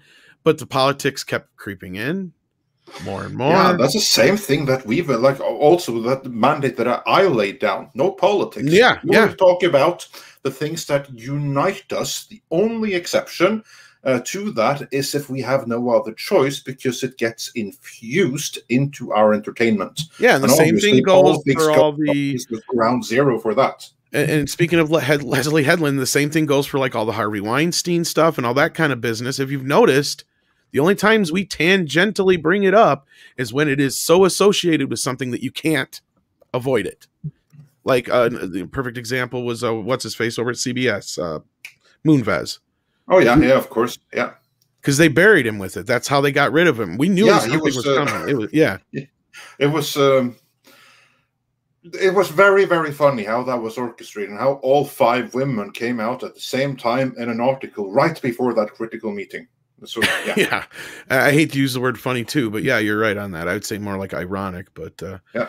Anyhow, no, but going back, Chris, with the Leslie, she has said right in her original discussion about this, you know, she wants to bring like the black voice into Star Wars. She wants a black writer and all this stuff. And it's like, that's great, Leslie. Nobody's saying that's a bad thing, but you seem more concerned with telling the story of a black person. Why don't you go do that? Because I know at least a half a dozen writers who are dying to tell their story that they have that happen to be black. Yeah. But because it's not a Star Wars or a Star Trek, they don't give a shit because it doesn't help their platform. It's not a platform they can use. And go ahead. Sorry, you were going to say something. No, it just annoys me that our thinking is like, I don't know. It's just like, I don't even, I have even the term African-American, I think is sort of thing. Cause I have a friend who's British, who is black. He's not an African-American. So what do you know what I'm saying? Like, it's like that language doesn't even make sense. I know one African-American, every other, and that is Uche Nwaneri. Other than that, every other person I know who happens to be black has told me I prefer to be called black, or whatever their mixed race may be. Yeah. Well, look, I had a friend from South Africa who's born in South Africa, who is white, who put on his college admissions form African-American because that was actually technically true. But he was white, and so whatever. You know. But yeah, so it's like these terms are just like it's a way to divide people, and I don't think of I think of my friend by their name, by how they would like me to call them. That's how I think of them. And generally, we are attracted to being friends by our common interests, which for the most part tend to be nerdy stuff or doing things that have fun. Oh, Lorena, yeah, thank you for that comment. Yes, it's like, yeah, that it's illogical. It defies logic to me. So, yeah. And then she backs it up because first she said, just for those who maybe just be listening and not seeing what's on screen, I forget this sometimes, and Andre has actually brought it up to me in the past that we have to do that more often. Or I just prefer just like call you by your name. Like that to me is like, that's your name. That's, why are we talking to each other? We love this and this, or we have like, I have friends that I constantly debate. We just, well, it's like the whole they them thing. It's like, I'm not going to say that about you unless you're not in the room, in which case, what does it really matter? But I respect you enough that if you're in front of me, if you want to be called Samantha instead of Sam, I'm okay with that. Yeah. I have no issue with that. That kind of a thing. One-on-one, I have, people are fine with that. In most cases, I don't know too many people who are that bigoted that they can't accept somebody for who they are. Well, it's this whole mentality that you have to accept an entire movement or an ideal, and look at the shit that went on in Canada, not to get too deep into it again, but like, I just wanted to read Lorena's, not super chats, but chats here for just in case for those who are just listening and not seeing the screen. She said, calling me African-American detracts from all other ethnicities that I descend from. I prefer black. Thank you very much. And that's what we were referring to before. It's for those who just couldn't see the screen, perhaps. So there you go. Sorry, Chris, you were going to say something else. No, I just have concerns that there is a generation that is growing up only online, that profoundly lacks the experience of talking to someone face to face. Actually, it's like those parents that I see, in LA. I'm sure this happens everywhere, where their idea of parenting is to hand their kid their phone. We're talking about not even fully 2 years old. You know, there's a reason babies and children and people need experience face to face to speak to one another, because you learn respect, you learn subtleties of, you know, people's facial expressions. You learn how to talk to someone in a respectful way where you can respectfully disagree. And this to me is, this to me is a really important thing for me. I mean, it's even like something that at some point I hope to tackle in a film or a documentary, is we will never solve the world's biggest problems unless we learn to respectfully speak to each other and disagree respectfully. We can't do that now. The amount of bullying and is just, and I'm not talking about just the simple name calling. I'm talking about things that happen to, you know, to Gina Carano, and looking at like, well, I'm reading her posts and I'm reading things. I mean, I would screen cap some of the things that she said. Cause like, oh wow, that, you know, one of the things was something like, hey, like don't fall into, you know, over the next few months, this is like before the election, like September, you know, last year, like, hey, you know, a lot of things are going to come at you. They're going to want to divide you. Don't fall into it. Don't, you know, fall into this, you know, people trying to divide others. And like, I'm reading objectively things she's saying, and they're all messages of love and uniting. And I don't understand how, like, this is when I began to really like, I mean, a lot of things happened before that, but what happened to her was just like, I can see it. You're not telling me what I'm seeing. It's almost like when you see a video and you're like, well, this person, you know, this is what happened. And then they say, no, that's not what you're seeing. And so the idea of like gaslighting, Lucasfilm gaslighting people about her is bullshit. It's bullshit. Yeah. And it's upsetting. And it's like, you know, the guy who made it onto that call at the investors meeting, probably the greatest question asked. I mean, just like, this is the way, you know, like you like, and there's a ton of people that don't even know, that won't notice until the new season of The Mandalorian comes on, and somehow she's not on it because of bullies on social media, because those people were taken seriously. Should not be allowed. That's not the virtues of Star Wars. It's not the virtues of the universe in a galaxy far, far away. That's, you know, I mean, I think George Lucas even said it, like the only racism in Star Wars is against droids, which actually, which makes a lot of sense, because previous to the events in, you know, A New Hope, droids were the cause of a giant war across the galaxy. So that would be logical. I think a lot of people don't appreciate how deep the thinking was in the design of that first movie. You know, Lucas thought about it for years, you know. Well, not just that, they're not sentient beings as much as they act like they are. I think George gave us kind of the more of the first look at what's the other term? Not artificial intelligence, but usually it's what, AI, or no, it's not real artificial intelligence. It's what most time we call it, but it's not really. It's simulated or something like that intelligence. Yeah, bots. Yeah, but basically, it's close to artificial intelligence. They're not really people. They're fucking household items. R2 even kind of knows that in a way, like he's aware of that. Like I thought it was funny. Special. That was like one thing that I've forgotten almost everything about the rise of Palpatine, the most recent movie. I know what you're going to bring up, which is how complete and total crap they treated C-3PO at every turn. And he was like, before they were going to wipe him out, which they did without a second's hesitation, he wanted to look around just to have a last look at his friends. Mate, those people are not your friends. They look down upon you for being a droid. Not just that, he don't really give a shit that much, so much as he gives a shit about himself. Every time, if you listen in the original trilogy, if he's whining about something, it has less to do with other people and more to do with him. It's because all he's worried about is his own self-preservation. That's because that's his, like, a programming, you know, kind of thing. And that's SI. That's what I was trying to think of. Simulated intelligence. It's a lot of people mistake it for artificial intelligence, but we got a bunch of super chats here that we want to get through before you got to go. We Chris. do. We know you got why don't we start with them while I find the rest. But as people can see here, we threw up and that's a really great use of term there. Threw up Leslie Headland's greatest hits from the interview on the screen for those who can read it, since we're not going to be able to get into it right now before we lose you here. But we're going to continue to talk about this a little bit more and get into the super chats as we do go. But Data Racer has put this together, so we want to give him some props for that. But yeah, we've got a couple super chats here that address you specifically, so we want to try to get as many of those before you do have to go. So Andre, where did you want to start here with these? Yeah, let's see here, because I'm still going through them.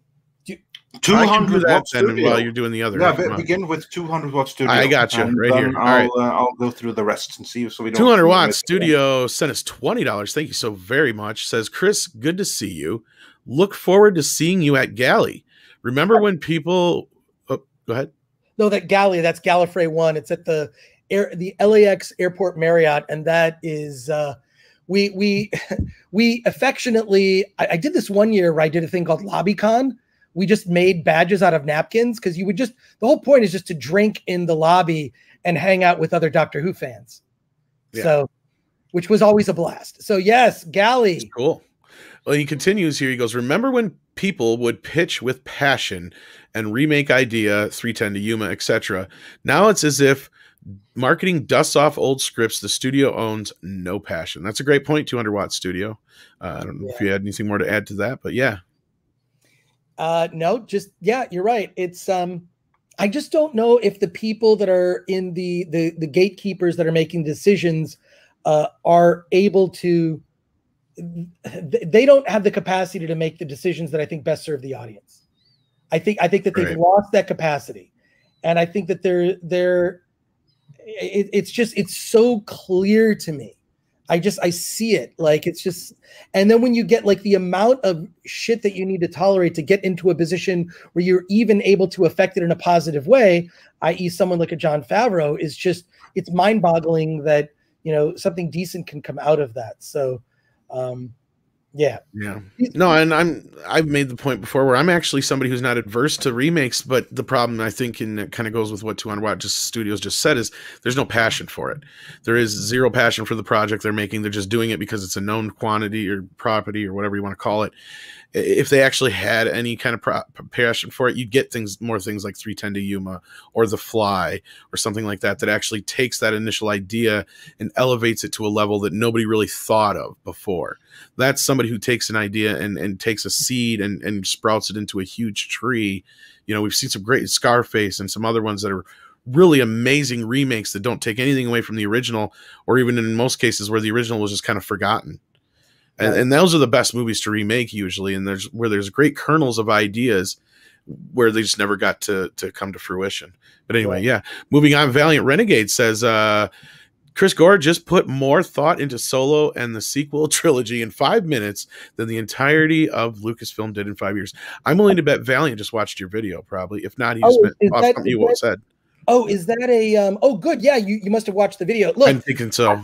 See, this is the thing, is I was trying to play 4D chess with the story and go, the reason they needed Solo to come out was to fill a story point that would have paid off in Rise of Skywalker. That was what I thought at the time. Again, me being the Luke Skywalker-esque super optimistic person that the sequel trilogy was going to have a point. Obviously, none of that came to fruition. But that tells me that if someone that like myself, where my full-time job is to not think about those things, and I feel like I added layers where there weren't any, I don't know, like same thing with all the stuff that fans saw in WandaVision, and the fact that was like, oh, that was, maybe just, some of the people working behind the scenes and props and whatever were just sort of baiting certain ideas that didn't pay off. It's ridiculous. Yeah. So, yeah. Yeah. And you said baiting. Anyway, no. All right, here we go. We got the next one here, which was Freakadelic, if I'm saying that right. I think so. Freakadelic. Send in $10. Thank you so much. Do you think if new IPs were made that used very familiar iconography and promo material, so to create a member berries feeling for IPs yet unseen, would more IPs gain traction with audiences? That's a very interesting question. Chris, do you have any thoughts on that? Well, I do. I think that everything is sort of owes something to what came before it. I mean, if you look at Dune, Actually, Dune to me, which by the way, Dune will make its premiere in early September at the Toronto International Film Festival. Denis Villeneuve released a video today announcing that. So that's a little bit of news for Dune fans like myself.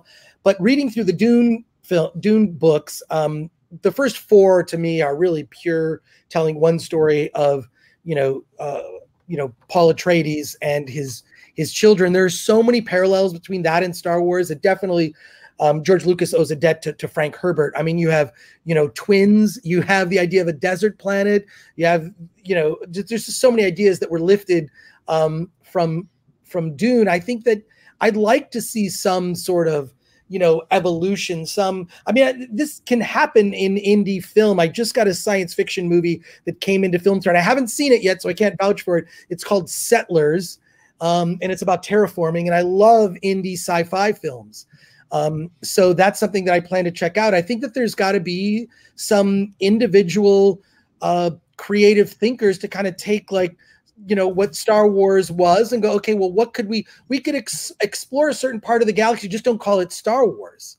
You know what I mean? And a lot of this stuff, it owes so little to the original.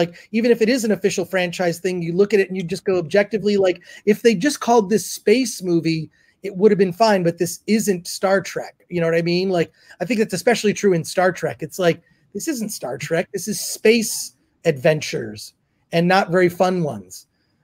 So yeah, I'd like to see, I just don't know that type of entrepreneurship exists today.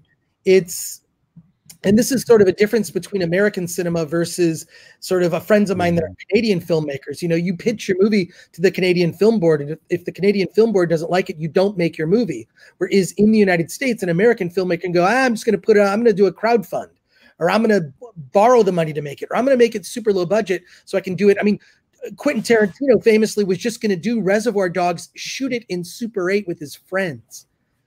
Until Lawrence Bender convinced him, no, let's get Harvey Keitel. He'll come in as an executive producer. We'll make this movie for $1 million.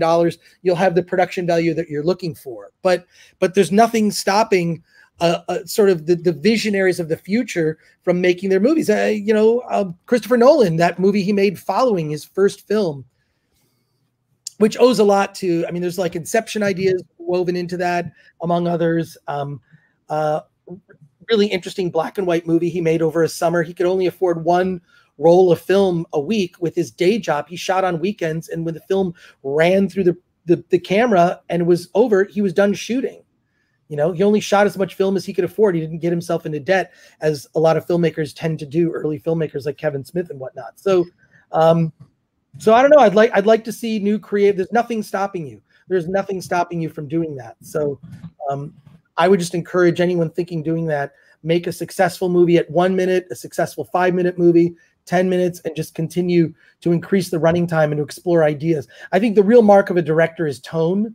I think when you see a really specific tone in a film, that's the director's vision, making it through all the other bullshit that they have to deal with. And you'll notice that. There's a difference between a James Gunn movie and others. There's a tone. There is a personality that seeps through. And so you need to have the opportunity to explore what your personality is and what your vision is, and to be unafraid to make mistakes. And I think Donald Glover had something interesting to say about that recently, that, there's almost a suppression of creativity out of a fear of being canceled or not having the right ideas or not, towing the line. It's part of creativity is failing. So no, absolutely. I agree. I totally agree. Anyways, that was a rant. Unfortunately, I'm going to have to go really soon here, but I'd like to address some chats before I drop off, and you guys are going to continue. So audience watching, please don't go away. Please continue and smash that like button. I know Andre likes. Smash the like button. We likes them likes. Yeah, absolutely right do. And we have a couple of more super chats addressing you. So Tom, do the next one. I'm going to try and get through these as quickly as possible. So sorry, guys, but Melvin Belliard sent in $20. Says, "Gentlemen, good afternoon. Hearing Chris Gore talk about the movie makes me miss G4 TV so much. Chris, Tom, Andre, other than Star Wars. Which franchise has been your biggest disappointment that you loved as kids? Oh, I can go first real quick. Ninja Turtles. Chris? I thought you'd say that. For me, it's Star Trek. Star Trek. I don't know. It's not for me. I don't know what it is. I mean, at its heart, Star Trek, the original series, was a Western, and they were morality tales. And what this is now is pure propaganda, and it's not rooted in character. I mean, it's been discussed at length. But Star Trek is a colossal disappointment for me. I don't watch it. So that's no one can watch it. And I agree. Like, my first choice there would also have been Star Trek. Since you already mentioned Star Trek, I'm going to say that right now, all things Marvel is quickly catching up. I mean, it was something I was so happy with. But starting with actually Captain Marvel, I'm not even that big a fan of Endgame. To me, the MCU ended with Infinity War. That was a perfect ending. Thanos won. There it ended for me. Yeah. Well, or that, or at least it would have been much more interesting to see them pick up the pieces afterwards than what happened. I mean, I agree. As much as I didn't hate Endgame as much as everybody else. Yes, we do. And we've got one from Master Clockwork who says, if you guys ever found yourself in Portland, Oregon Metro, you'll love visiting McManamans. I can't. McManamans. Okay, good food, good booze. Sounds like an Irish pub. My speed. I love Irish pubs. I think that was a recommendation mainly for you, Chris, but there you go. Awesome. Cheap movie tickets as well. It sounds like so it must be a theater or something, or just in town, he means. Then we got Willie Woodward, our good buddy, who also became a member. Thank you for that. Send in $9.99. Says, when Mr. Gore was on the last show, I disagreed with him on his view about tech monopolies taking over Hollywood. Would love to respectfully present my case to why I think this is other way around him. Well, Chris, is there a way that Willie could send you maybe an email or something like that, or get a hold of you possibly? My DMs are open on all of the. There you go. So if you follow me, I'm that THAT Chris Gore on everything. There you go. I would just Instagram and Twitter. Although I will say this, I don't spend as much time on social media as I normally do, as I used to back when it was fun. So it might take me a moment. But I will respond. Yes, and that's cool. Good. I would love to hear your argument. There you go. Argument. I was just going to say, just be patient, because sometimes I know how it's like to get into I hear you. Some of these things, it's like, you get 100 messages when you wake up in the morning. Right. And you want to get to each and every one of them too.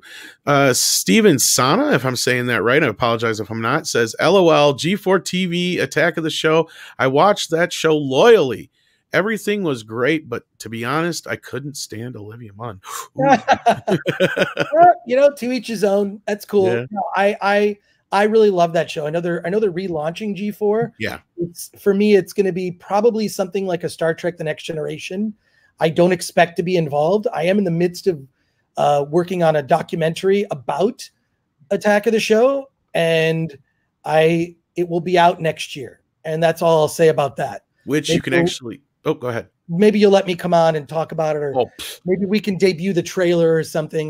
We'd be all 10 times. Well, actually, we showed. I was gonna say we showed that clip show the last time you were on. He was kind of more of a sizzle reel, I think you called it. Yeah, the sizzle reel for the Film Threat documentary, which is also coming out next year. Well, that's the Film Threat one. I'm sorry, I crisscrossed them. That's right. Yeah, that's okay. But I have two documentaries that kind of like where I'm really a big part of it, which is not planned. It's just that on the lockdown, I wanted to come out and all right, well, shoot, if I can't live my normal life, I'm going to be able to, I'm going to work on stuff. So I basically worked on getting these two documentaries made. Yeah. So no, we hope to have you back many, many more times. As we always say, we're not just kidding when we say that. That's great. Thank you. We got a few more here, though, I want to grab just so we can get through them, because these people were kind enough to send them in, and we know you have to go.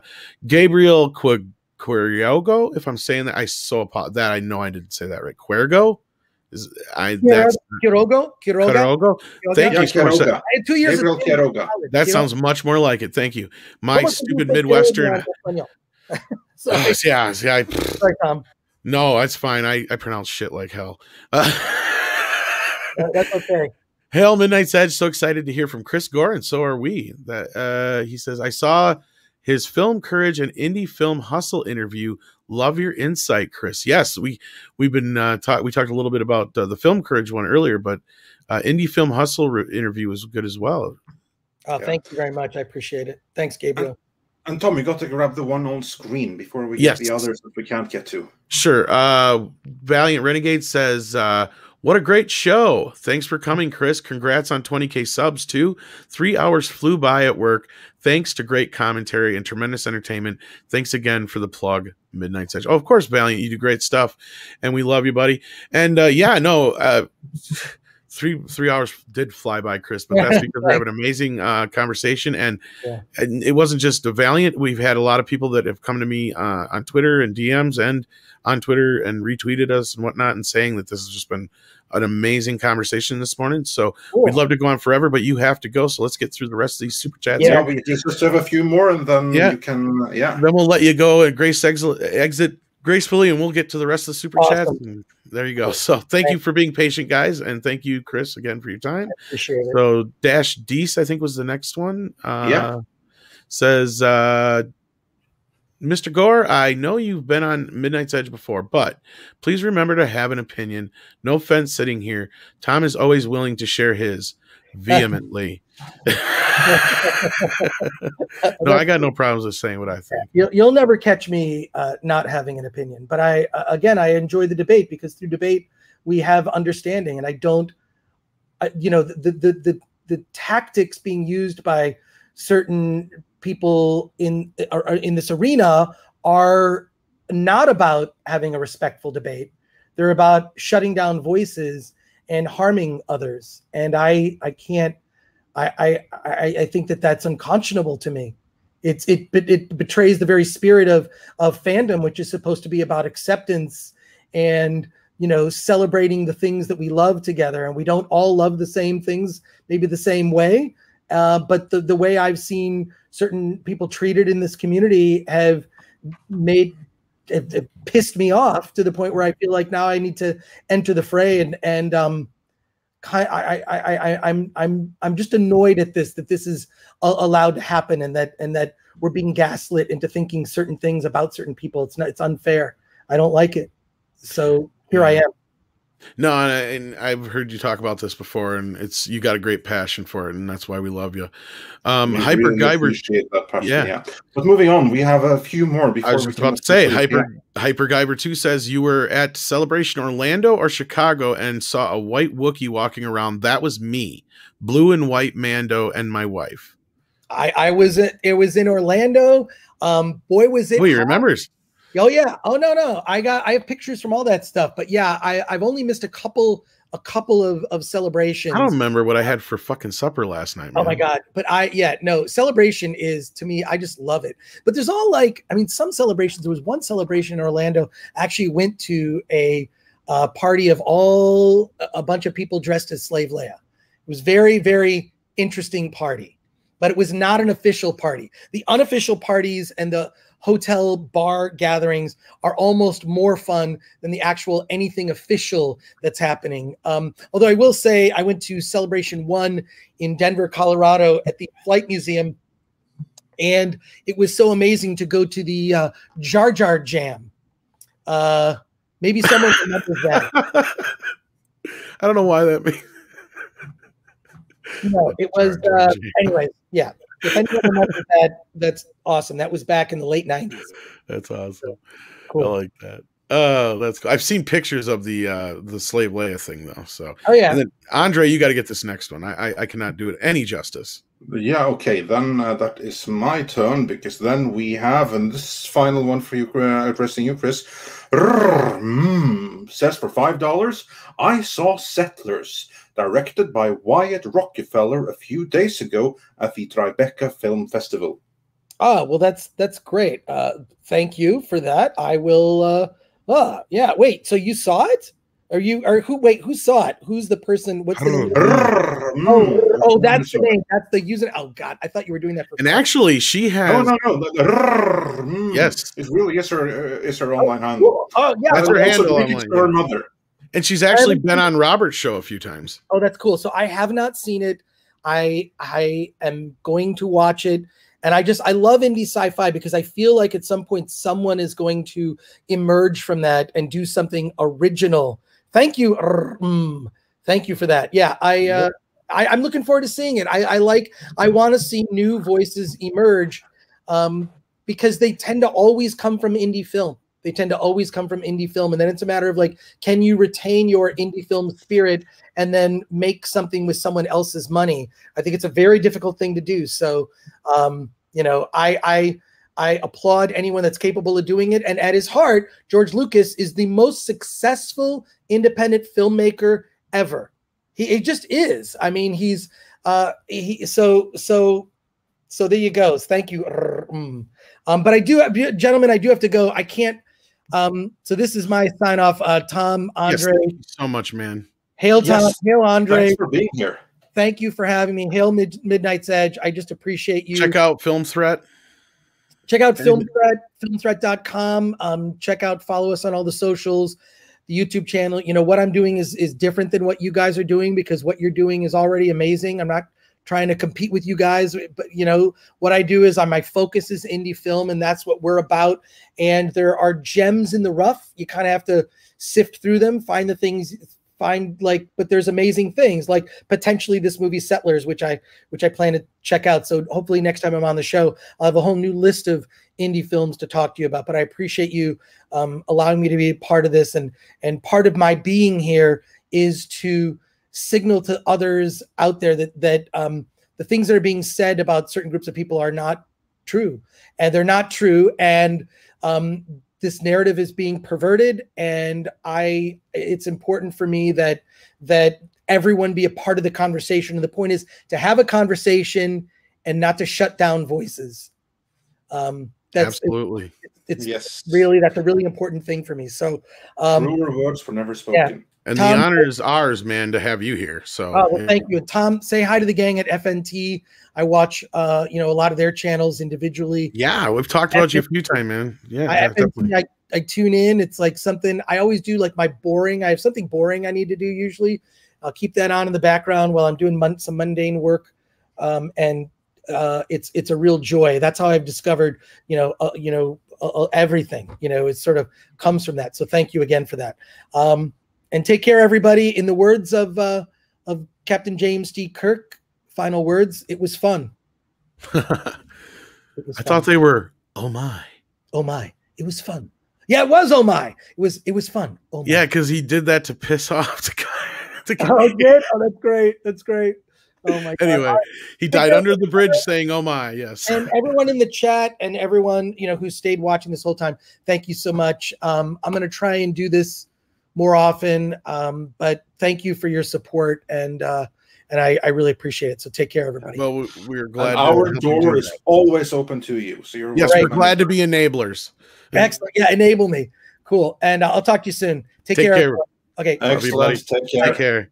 Bye. All right. So let's get to these classic super chats. What do you say? Yes, Andre? we actually have one that's not classic that we can get up on screen. Yes, we can. SDR Red Wolf says for $5, are we at Frankensteinian abomination levels of movies yet? What do you mean yet? We've been there for a long time. I mean, we had, like, what was the most recent Disney remake? Like Cruella or something? If that's not Frankensteinian abomination, I don't know what. That was like an abomination mix between, what was it, Birds of Prey and Harley Quinn and Disney magic. And yeah, so no, we're already there. I wish we weren't, but we are. Then let's see what else we can bring up, if anything. No, nothing more we can bring up. So then it's back to the classics. And we thank you guys for your patience today. And Chris, when he gets on a roll, so like, yeah, we know we took a while to get to these super chats, so we apologize, guys. Thanks for your patience. House Atreides says more like prehistoric super chats. And thank you for your sense of humor as well. Yeah, and exactly. I noticed that because that's kind of been like my mental note. Like, okay, remember we left off at House Atreides, so that's actually really, really practical. That's good diving right there. Very, very poignant that House Atreides would be the one to make that remark, because he's literally the one who's been waiting the longest. Because probably been on edge all the time because we've been edging him with all these other ones on Midnight's Edge. Can I say edging any more than I have already? I don't know. Well, you probably can't say it any more than I say Frankenstein, but Frankensteinian mess. Yeah. Oh, that was really good. That was great. I'm getting better at doing Andre voice. Yeah, It's scary. It's scary. One of these days, you're going to get a phone call from yourself. I look forward to it. We can have a conversation in Norwegian. You're like, it's me from the future. House Atreides says for $5 Canadian, hail Midnight's Edge. This injury, so we're back to Harrison Ford now. That's how long ago this was sent. So yeah, I mean, I saw some people asking about the chat. So here you go. Yes, he did injure his shoulder during rehearsals, but they are going to work through it, they said. So yeah, well, that actually makes it worse, not better, because I mean that's where it was like really extra secure, and they were only even pretending. So if he got like injured there, he would probably have been killed if the accident had happened while filming. But yeah. Anyway, House Atreides said, "Hail Midnight's Edge. This injury is a smoke screen. Indy will get injured and has plastic surgery and comes out looking like Phoebe Waller-Bridge." Yeah, that would be quite a plot twist. And Strike Force Alpha says for £5, especially at Harrison's age. Yeah, no accident is good at that times. Stephanie Janishek's Smuggler's Cantina wondered how many other times has he been hurt on the set of an Indiana Jones movie. Well, quite a few, with the plane and everything. Darius Münchhausen sent us a popcorn super sticker, and Commandant VHS says, "Why don't they deep fake Indy to a stuntman?" And maybe they'll do that for some sequences. I mean, if Doomcock's rumors are to be believed, then there's going to be some deep faking involved. Although I don't quite buy that, because Disney have their own proprietary shit technology. Well, we know that they're deep faking something on at least Harrison's face anyway, because the dots are on there. Yeah, I know, but that doesn't have to be deep faking. No. It can be their own proprietary deep faking, but inferior thing, like that technology that they developed for. Let's put it this way: this is the best way I love to explain their proprietary fucking software. Somebody tried to use deep fake, which did look better on the Luke Skywalker thing, but their proprietary shit was so bad that the deep fake had a problem with the lip sync. Yeah. Exactly.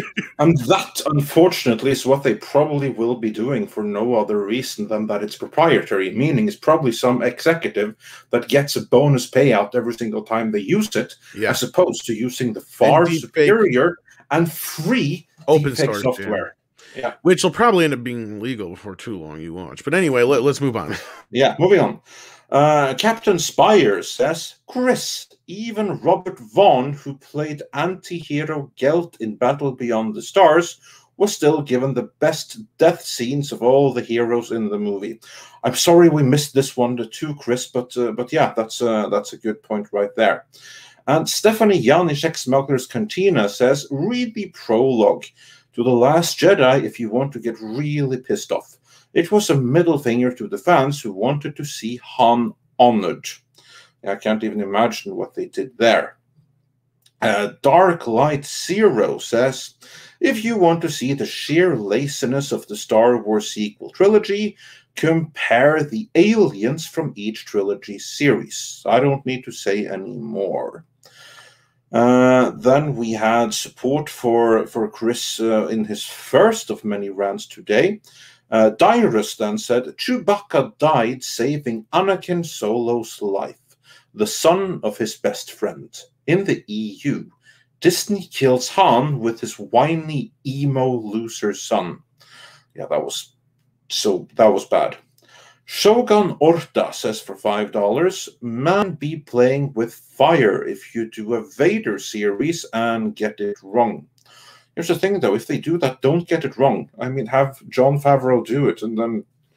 That's the thing, and that's what I think Chris was saying before, too, is you've had so many, like, where are the obvious things here? Like, why don't we have a Saturday morning animated style Indiana Jones cartoon? Why don't we have a Darth Vader series? Why isn't there a live action, series of droids where, like, kind of like the animated series where we see the other adventures they've had? Maybe but they gave us a freaking Solo prequel movie. That's what I'm saying. They've given us shit nobody fucking asked for. None of it. Even Rogue One, as much as I enjoyed it, nobody fucking asked for that. Things that people have been asking for have been Anakin, Obi-Wan, certain things in that area. Otherwise, it's been EU characters.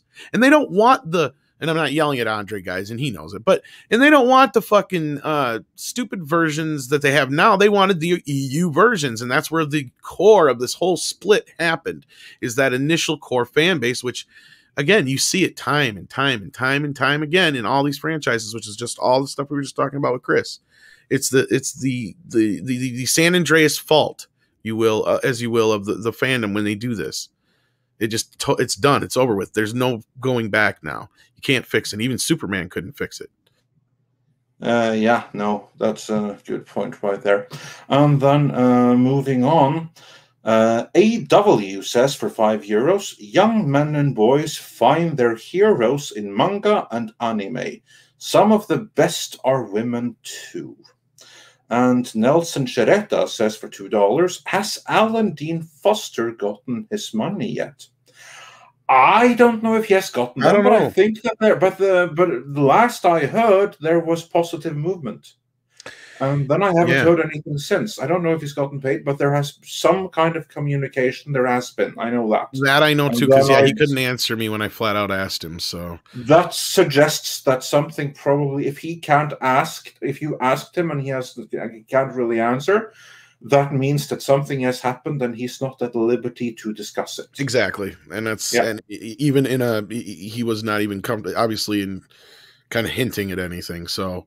No, so I'm assuming they're in negotiations of some type, or there's something that's been either done or like Joey said, he's under some kind of NDA at this point. Yeah, exactly. Yeah, that could be. And if he's under an NDA, then we will never know. But he's not going to be under an NDA unless something has happened. So I guess that's positive. I would think if he did make and again, this is me completely speculating. Don't anybody read anything into this. I'm just saying. Yeah, my thinking is if he is under some kind of NDA, that means they must have come to some kind of deal that he was happy with, and he's more than happy to go forward without talking about it anymore. So that seems to be the case, and that's where I'm going with this. So hopefully they did good by him if that is true, and and it's done and over with then. Yeah. And then Richard says for $5, the destruction of our cultural heroes is not a mistake. It's intentional. So yeah, like none of this is an accident, as we've said as well. Nope. So yeah. And Ralph Mack sent us $2 Australian with the message redacted, but thanks for the support. And then we have, let's see, the DCV Titan, who says it's 5 o'clock somewhere, which I'm sure is true. And Tsukiyomi99 says for $5, according to Harrison Ford, Han Solo was going to die in Return of the Jedi in heroic sacrifice. I think we got that one already. Yeah, we've talked about that as well. Yep. Yeah. And Marksman of 117B says for $5, what makes the sequels the worst is the fact that they ripped aspects of the EU and defiled them. That's what I was just saying. Yep, sorry, go ahead. Luke's exile in the EU was in a war zone in Imperial territory. Well, and that's an OT character, but still, that's kind of goes with what I was just saying about how they just picked and plucked what they wanted to, and it's a perfect formula for pissing off a core fan base. Yeah. So anyway, you're saying, and Rambam 3000 says for 10 British pounds, thank you so much, about Ford crashing his plane. I'm a paraphrase Lady Bracknell. To crash one's plane once, Mr. Ford, is a misfortune. To do it 3 times begins to look like carelessness. And that's a point. And ActionCom also says for $5, did Harrison Ford's chest hair make it through the crashes? After all, it gives the Earth life-giving oxygen. Oh shit! I remember I think we watched that on Mead the other night. Yeah, that was interesting. Yeah, he waxed his chest hair. Okay, yeah, well, good for him. And Mr. Tickle Trunk says for for 10 Canadian dollars. Thank you so much. Some more information here. Don't Hug Me, I'm Scared is a 2011 YouTube series. Sadly, only a handful installments. It's almost Sesame Street, but you drop acid and ketamine to see which one would win a race. Buckle up. Okay, so everyone check that out. Then we have, let's see, Mr. Tickle Drunk said, Chris, you're here for a reason. Rants are good. I think we got that one. I hope so. And Rocky Desert Flowers says for $10. Gina Carano had Scientology-style struggle sessions to get her to put pronouns in her bios, which she compromised with beep, bop, boop. I believe this is why she was fired, not her. Don't be Yahtzee's tweet. Yeah, no, they were just latching onto an excuse. Obviously, that wasn't a reason why. That was just, okay, perfect. Here she gave us the impetus we need to push this woman that we want to get rid of out. They were if it hadn't been that, it would have been a next thing. Oh, so yeah, that had nothing to do with. That was just a smokescreen. One thing in a long line, yeah. And I'll be right back because asshole just earned his name as usual and fucking the hell out of my stomach because he really, really, really wants his supper. Yeah, okay, fine. Right. To anyone wondering, that's Tom's cat. But in the meantime, while Tom is feeding his cat, I'm going to run through a couple more of these super chats. Next one is from, let's see, that one we got already. Mr. Tickle Trunk says, taking the Skywalker name is stolen valor. And let's see, Darth Siron says for $5, after The Last Jedi, the only way the franchise could be saved is if Luke came back to life in Rise of Skywalker. Instead, we had, I'm going to say that one more time because I messed it up, sorry. After The Last Jedi, the only way the franchise could be saved is if Luke came back to life in Rise of Skywalker. Instead, we had identity theft. Yes, indeed, that movie should have been called The Rise of Palpatine, because it was ultimately about the ultimate victory of the Palpatine bloodline over the Skywalker bloodline. So, yeah, there. And Alexander Grum says for $2, The Last Jedi is an abomination, period. Yeah, it's hard to disagree with that. And Baltus Claus says for $5, I've built an entire universe all my own because of Star Wars. I thank all of you and Midnight's Edge, Merry Mayhem, and others for inspiring me. Oh, you're most welcome. Glad to have contributed a little bit to help out there. And then Marksman of 117B says again, you missed my Super Luke exiled himself in the EU and hide on an Imperial world during Imperial War because he had a crisis of faith himself. Well, we got it now, and I trust that this happened in the EU. And Hypergiver 2 says for $5. No, we got that one already. That one was for Chris. Douglas Marsh says for £5 Disney have forgotten why they bought Marvel and Star Wars, to have IPs for boys. Instead, they're turning them all into princess movies. Yeah, that's kind of like the irony thing. The irony there is that they already had the girls' market cornered. They wanted to bring in the boys, and then they bought the properties to achieve that, and then they instantly wondered, how can we make these properties appeal to girls? So, yeah, nice way of going full circle there and shooting oneself in the foot in the process. And again, there's nothing wrong with making it appeal to girls in addition to boys. The issue becomes when the property starts excluding fans, and that's what they did. Dyrus sent us a $2 super chat where the message has been redacted, but thanks for the support in any event. Sprocket List GB says for £4.99. Ha! That was my Twitter version of the Raylo video with the captions on it. Always hilarious. Watching you 10 minutes behind real time. Oh, no worries, because we're far, far behind that in terms of getting to the super chat. So no worries about that at all. No, and I gotta jump back to the one just before this real quick, Anjay. Because we've said it many times over about the whole them buying these franchises for boys, then trying to make them for girls. Is there something to this, maybe, that there is some kind of financial thing, being a dad yourself, from your point of view, maybe a little bit? Is it more profitable to make this stuff for girls because maybe girls get more toys and stuff like that, and other clothes and other things maybe, than we actually think they do? I would say that yes, you can.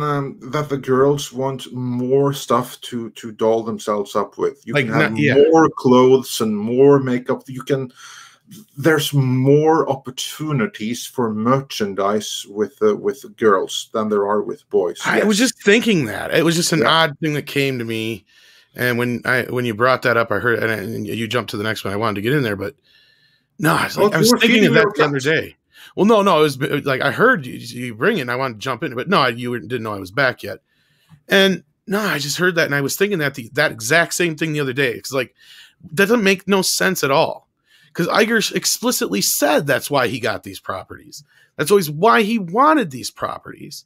Yeah, but then you're going to have someone else that comes in, some internal brand developer, and they will have it as their job to try to squeeze every single penny out of there it. Is and that. Then, and then they see that, okay, this is a property that appeals mostly to boys. So that means that we'll leave most of the girls' market still on the table. Can't have that. So then they go by the numbers. But the problem is that just by going by the numbers, they're going to do exactly what they did and mess up because they went too far. In the case of Star Wars, they went to the point where they actually actively excluded the built-in audience that were buying the merchandise already in the favor of trying to bring in someone that was never going to spend any merchandise money on it.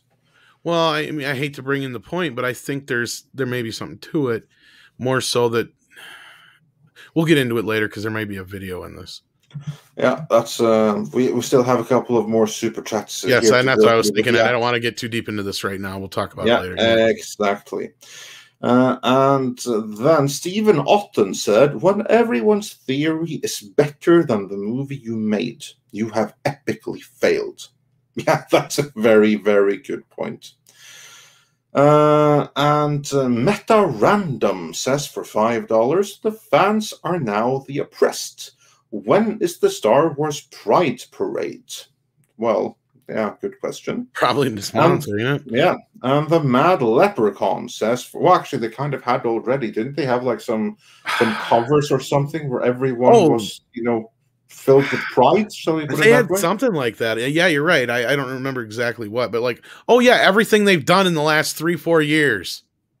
Yeah, so it's all filled with pride. So let's put it that way. Yeah. The Mad Leprechaun says for $10, at this rate, Star Wars can be saved by Bruce Campbell only. We got that one, but it was a cool that is worth getting again, so thanks for that. And then we have Meta Random again, who says, caught so much hell for my Klingon dictionary. And Roger H sent a thumbs up super sticker, so thanks for that. And Adam Wofford says for $5, someone once said that storytelling is something that should touch everyone. No matter who you are, storytelling should be timeless. Indeed, it should. And that's why we still have stories from thousands and thousands of years ago survive to this day. Like, for instance, fairy tales that you have all over the world. The ones that are in the States, you kind of know approximately how old are. But the fairy tales that you have in mainland Europe, around Asia, Middle East, those fairy tales and myths and legends, we honestly don't know how old they are. Like, for instance, the stories of Norse mythology.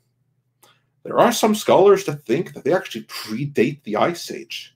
So yeah. And those are just timeless stories. That's what storytelling still should be. And that was the trick of the original Star Wars. That's mythological storytelling.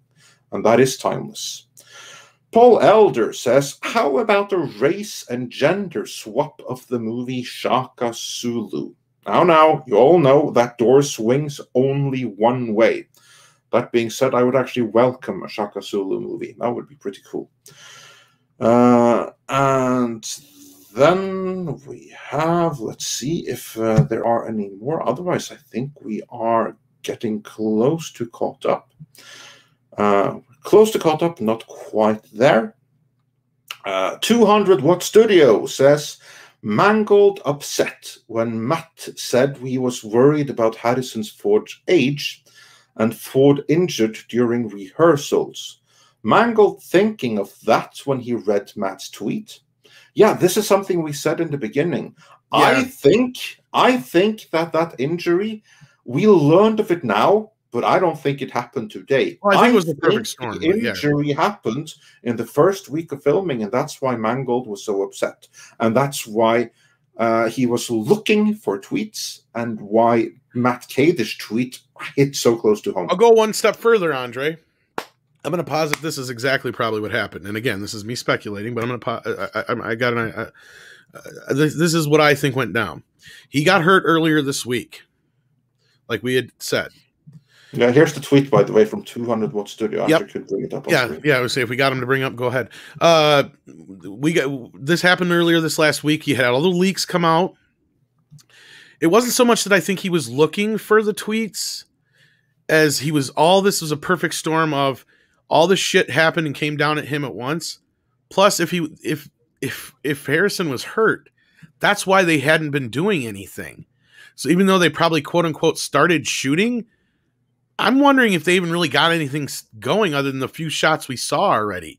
So he had all this time on his hands because they've been shut down because Harrison was hurt, probably. That's my point. I really think that's what set it all off. And he was just looking up hashtag. And you're right. He saw that and he's like, oh, fuck. And he probably knows, because I am positing more stuff here, guys. So don't take this and run with it as anything I'm saying is like whatever. But I'm just saying that Matt is known well enough throughout our probably circles here, and we've heard enough rumors to know that, you know, they know of us in the arenas around there, that it's more than likely that Matt might have been right, that he thought he was this journalist, which he kind of is in a way, but he knew the name or he knew the face. Something stuck out to him that he specifically keyed in on Matt for some fucking reason. And I think he was trying to go after either the YouTubers or, you know, he thought he was doing what, you know, he ended up doing, but not in the way it came off, if that makes sense. Anyway. Yeah, no, but I agree completely. I think that the injury happened already, and that's why he had the time on Twitter. Yep. That's why he went off. And I was the very first one to say it, and we have the proof right there on the stream. So, yeah. Well, that was the one thing that was me. It was like, how does he have the time to do this? Now we know. Yeah, many pointed it out already, but like, yeah. We even speculated on that, like maybe he already did get injured. We even said, like in the video, he must have had a horrible first week of filming. Something. And now we probably know the full extent of how horrible it really was. Because let's be real, even if you don't have time to be doing what I said earlier, like, you know, going through the footage you've already shot and editing and whatever, what you're doing on that one day off you usually have on a movie shoot, if you're the director, you're preparing for the next fucking day. Yeah, exactly. Unless everything got thrown off because your star got injured, then it's going to take a few days to reschedule everything around that. We can't just like film the next day, because what if you were supposed to film Harrison Ford that day? Like, it's going to take a little bit of time to readjust and rebalance. Well, you're already a day off, at least. You're already a day to day and a half off just because he gets hurt. He goes to the doctor. You got to wait to see what they say. Then usually they want to run a few extra, do other, you know, so it takes at least a day. Especially at his age. And that's what I'm saying. Like, so your day gone right there. And this is a big deal in movies. I know it sounds like a little thing, but it is. When you only have specific days shot and certain people for certain days, it makes a big difference when you have to move a schedule at the last minute. Especially for a production this size.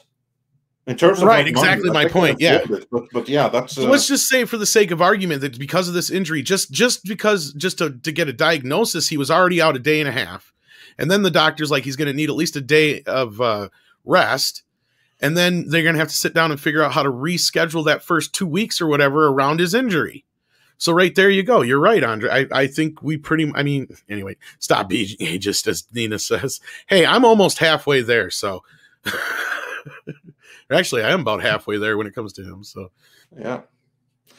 And Willie Woodward says, sent a message that would answer Tom's question on marketing IPs that appealed to boys to girls. We'll copy and paste it to a DM to Tom. Yeah. Okay. It says, I was told by a marketing person.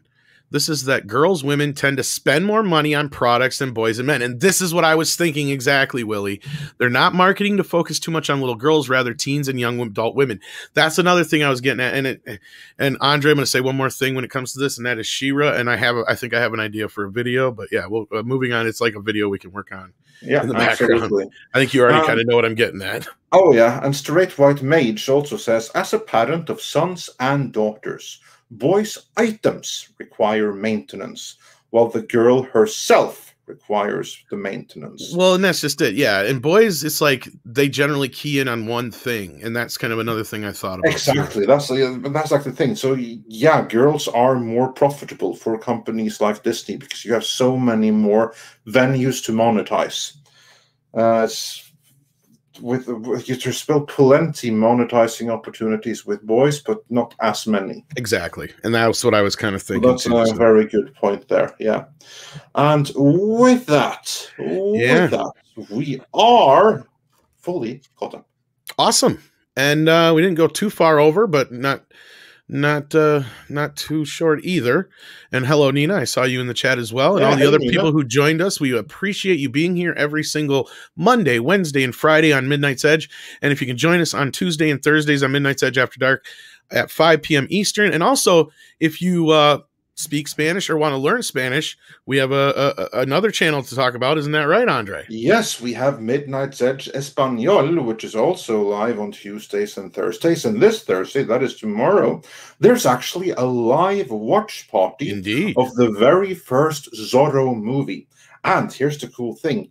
This watch party, you don't have to get the movie for yourself because we'll be showing the actual movie, because that's also right now on Midnight's Edge Espanol, in addition to on Midnight's Edge Live Archives. So a cool watch party where you can actually watch the movie with us. And that movie, The Mark of Zorro from 1920. So it's obviously a silent movie, it's black and white, but that's the template for all action movies to come. That was like the first movie that shaped the way of movies to come. That was the matrix of its time. And then Mr. Tickle Trunk says, no, you're not. He comes in with a super chat.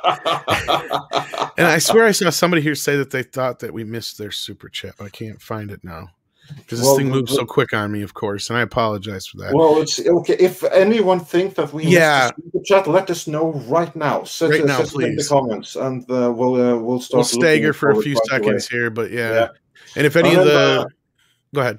Yeah, and in the meantime, I was going to also say check out Nina Infinity's channel and check out Valiant Renegade again, who put out a great video with Kamran Pasha that you can keep the desire for more waiting until we are able to finish up our video with Kamran Pasha, where we break down in detail the Atlantic article in which Kathleen Kennedy and Disney Star Wars are thrown under the bus in a big way. So that should be cool. Valiant Renegade, I know you're fibbing. Valiant Renegade is awesome. Super sticker. Unless they are kidding. Freakadelic, that might be the one. Freakadelic, yeah, I'll check it. Valiant Renegade says we missed this super chat. Yeah, in the meantime, you got another video plug, so that's cool. That's all right. Yeah, okay. And what was the one I was looking for? Freakadelic, unless it says find my. That looks like a goose chase, but I'll check. Yeah, I was gonna say I'm not sure on that because the one that said it was about Vader, so I didn't. I caught it out of the corner of my eye. Is it But went off screen. since we take that seriously, we're not gonna take any chances. So I'm looking for Exactly. a super And I'm still looking for the original message just in case, because like I said, I caught it in the corner of my eye. Oh, no, here. Freakadelic said for $10. Oh yeah, no, he's right. Okay. Do you think if new IPs were made that used very familiar iconography in yeah, we did this one with Chris. Yeah. So as to create a member berries feeling for IPs yet unseen, would more new IPs gain traction with audiences? Yes, I think so. And we got it. Go back a little bit when Chris was still here. We actually addressed it before he left. So you actually get to hear his take on it there, and I think we said something on it too. But yeah, but if you want to say something more on it, didn't you? Yeah, no, because that may have been when the internet was out then in my end, so I was like, out of the equation for a while. Yeah, no, I will. All I would say is that, and yes, absolutely. Basically, what you're asking is making rip-offs of things that we're familiar with today a good way of building new brands? Absolutely, it is. Look at Star Wars. It's a rip-off of Flash Gordon. It's a rip-off of John Carter and the Princess of Mars, and it worked. And a little bit of Valerian. A little bit of Valerian. It's more popular than any of those, and it's a rip-off of all of them. Yep, clearly. And of course, we love you guys. Stephen Otten says, end this one. Nickel Shrug says, you guys aren't good at this, are you? Dark Shadow says, great show, guys. Well, thank you, Dark Shadow, for listening. Thank you all for being here. We appreciate it. And Mr. Tickle Truck says, yes, great show. Thank you so much, buddy. And you don't have to do, you pay us to basically help us. That's the problem we have with that, but we appreciate it. And then Sukiyami99, I said it right, I think, says, I think physical media will go the way of vinyl, because unlike streaming, you can attain the type of media you want at any time. Provided it's made, of course. I don't know if Sukiyami's listening way back to the original, to the beginning of this, because I know we brought up a little bit of physical media then. But this is something that I'm very, very, very, very passionate about. I don't think you're wrong. At least I hope you're not wrong. Because DVD, even though I don't really give a shit about DVD anymore, I'm all about, Blu-ray, 4K and whatnot. It's still the core of this whole thing, and it's still one of the biggest cores of their revenue stream when it comes to movies. Even though Chris was right that it's becoming less and less important, they're going to miss it when it's gone.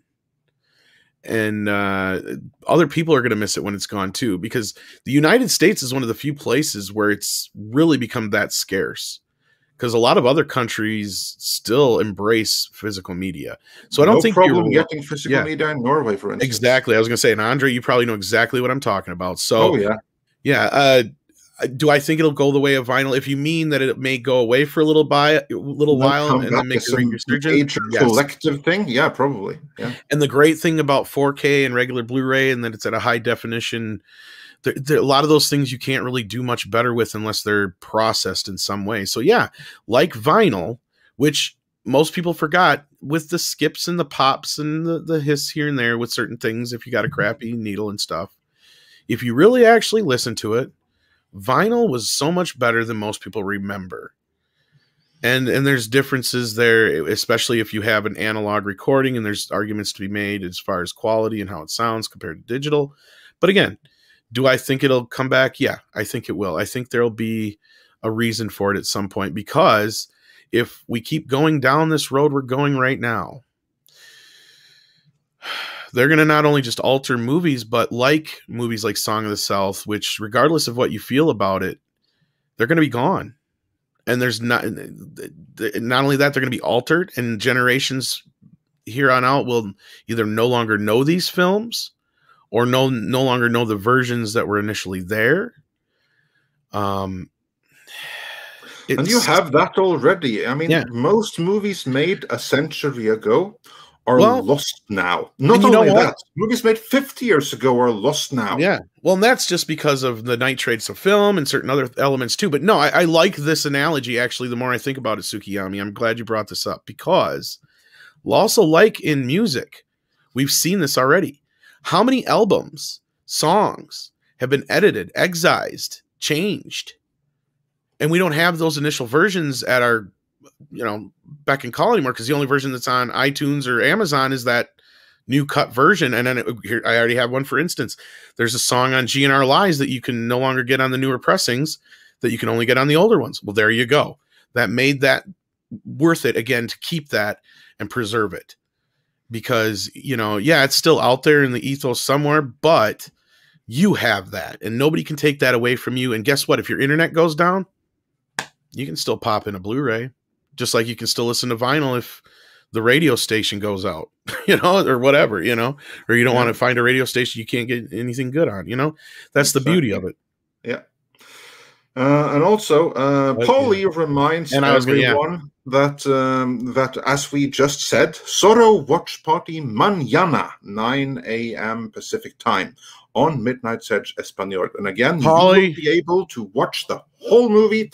And this is the movie that redefined, actually, no, it didn't redefine, it defined the template of action movies from there on out. Superheroes. And I hate to point this out, Paulie, but you misspelled banana. Oh, that's very funny, Tom. No, I know. It's my dad joke for today. I get one. Yeah, and you just spent it. And Michael Miller wonders, one in a million. No, that's the song. Yep.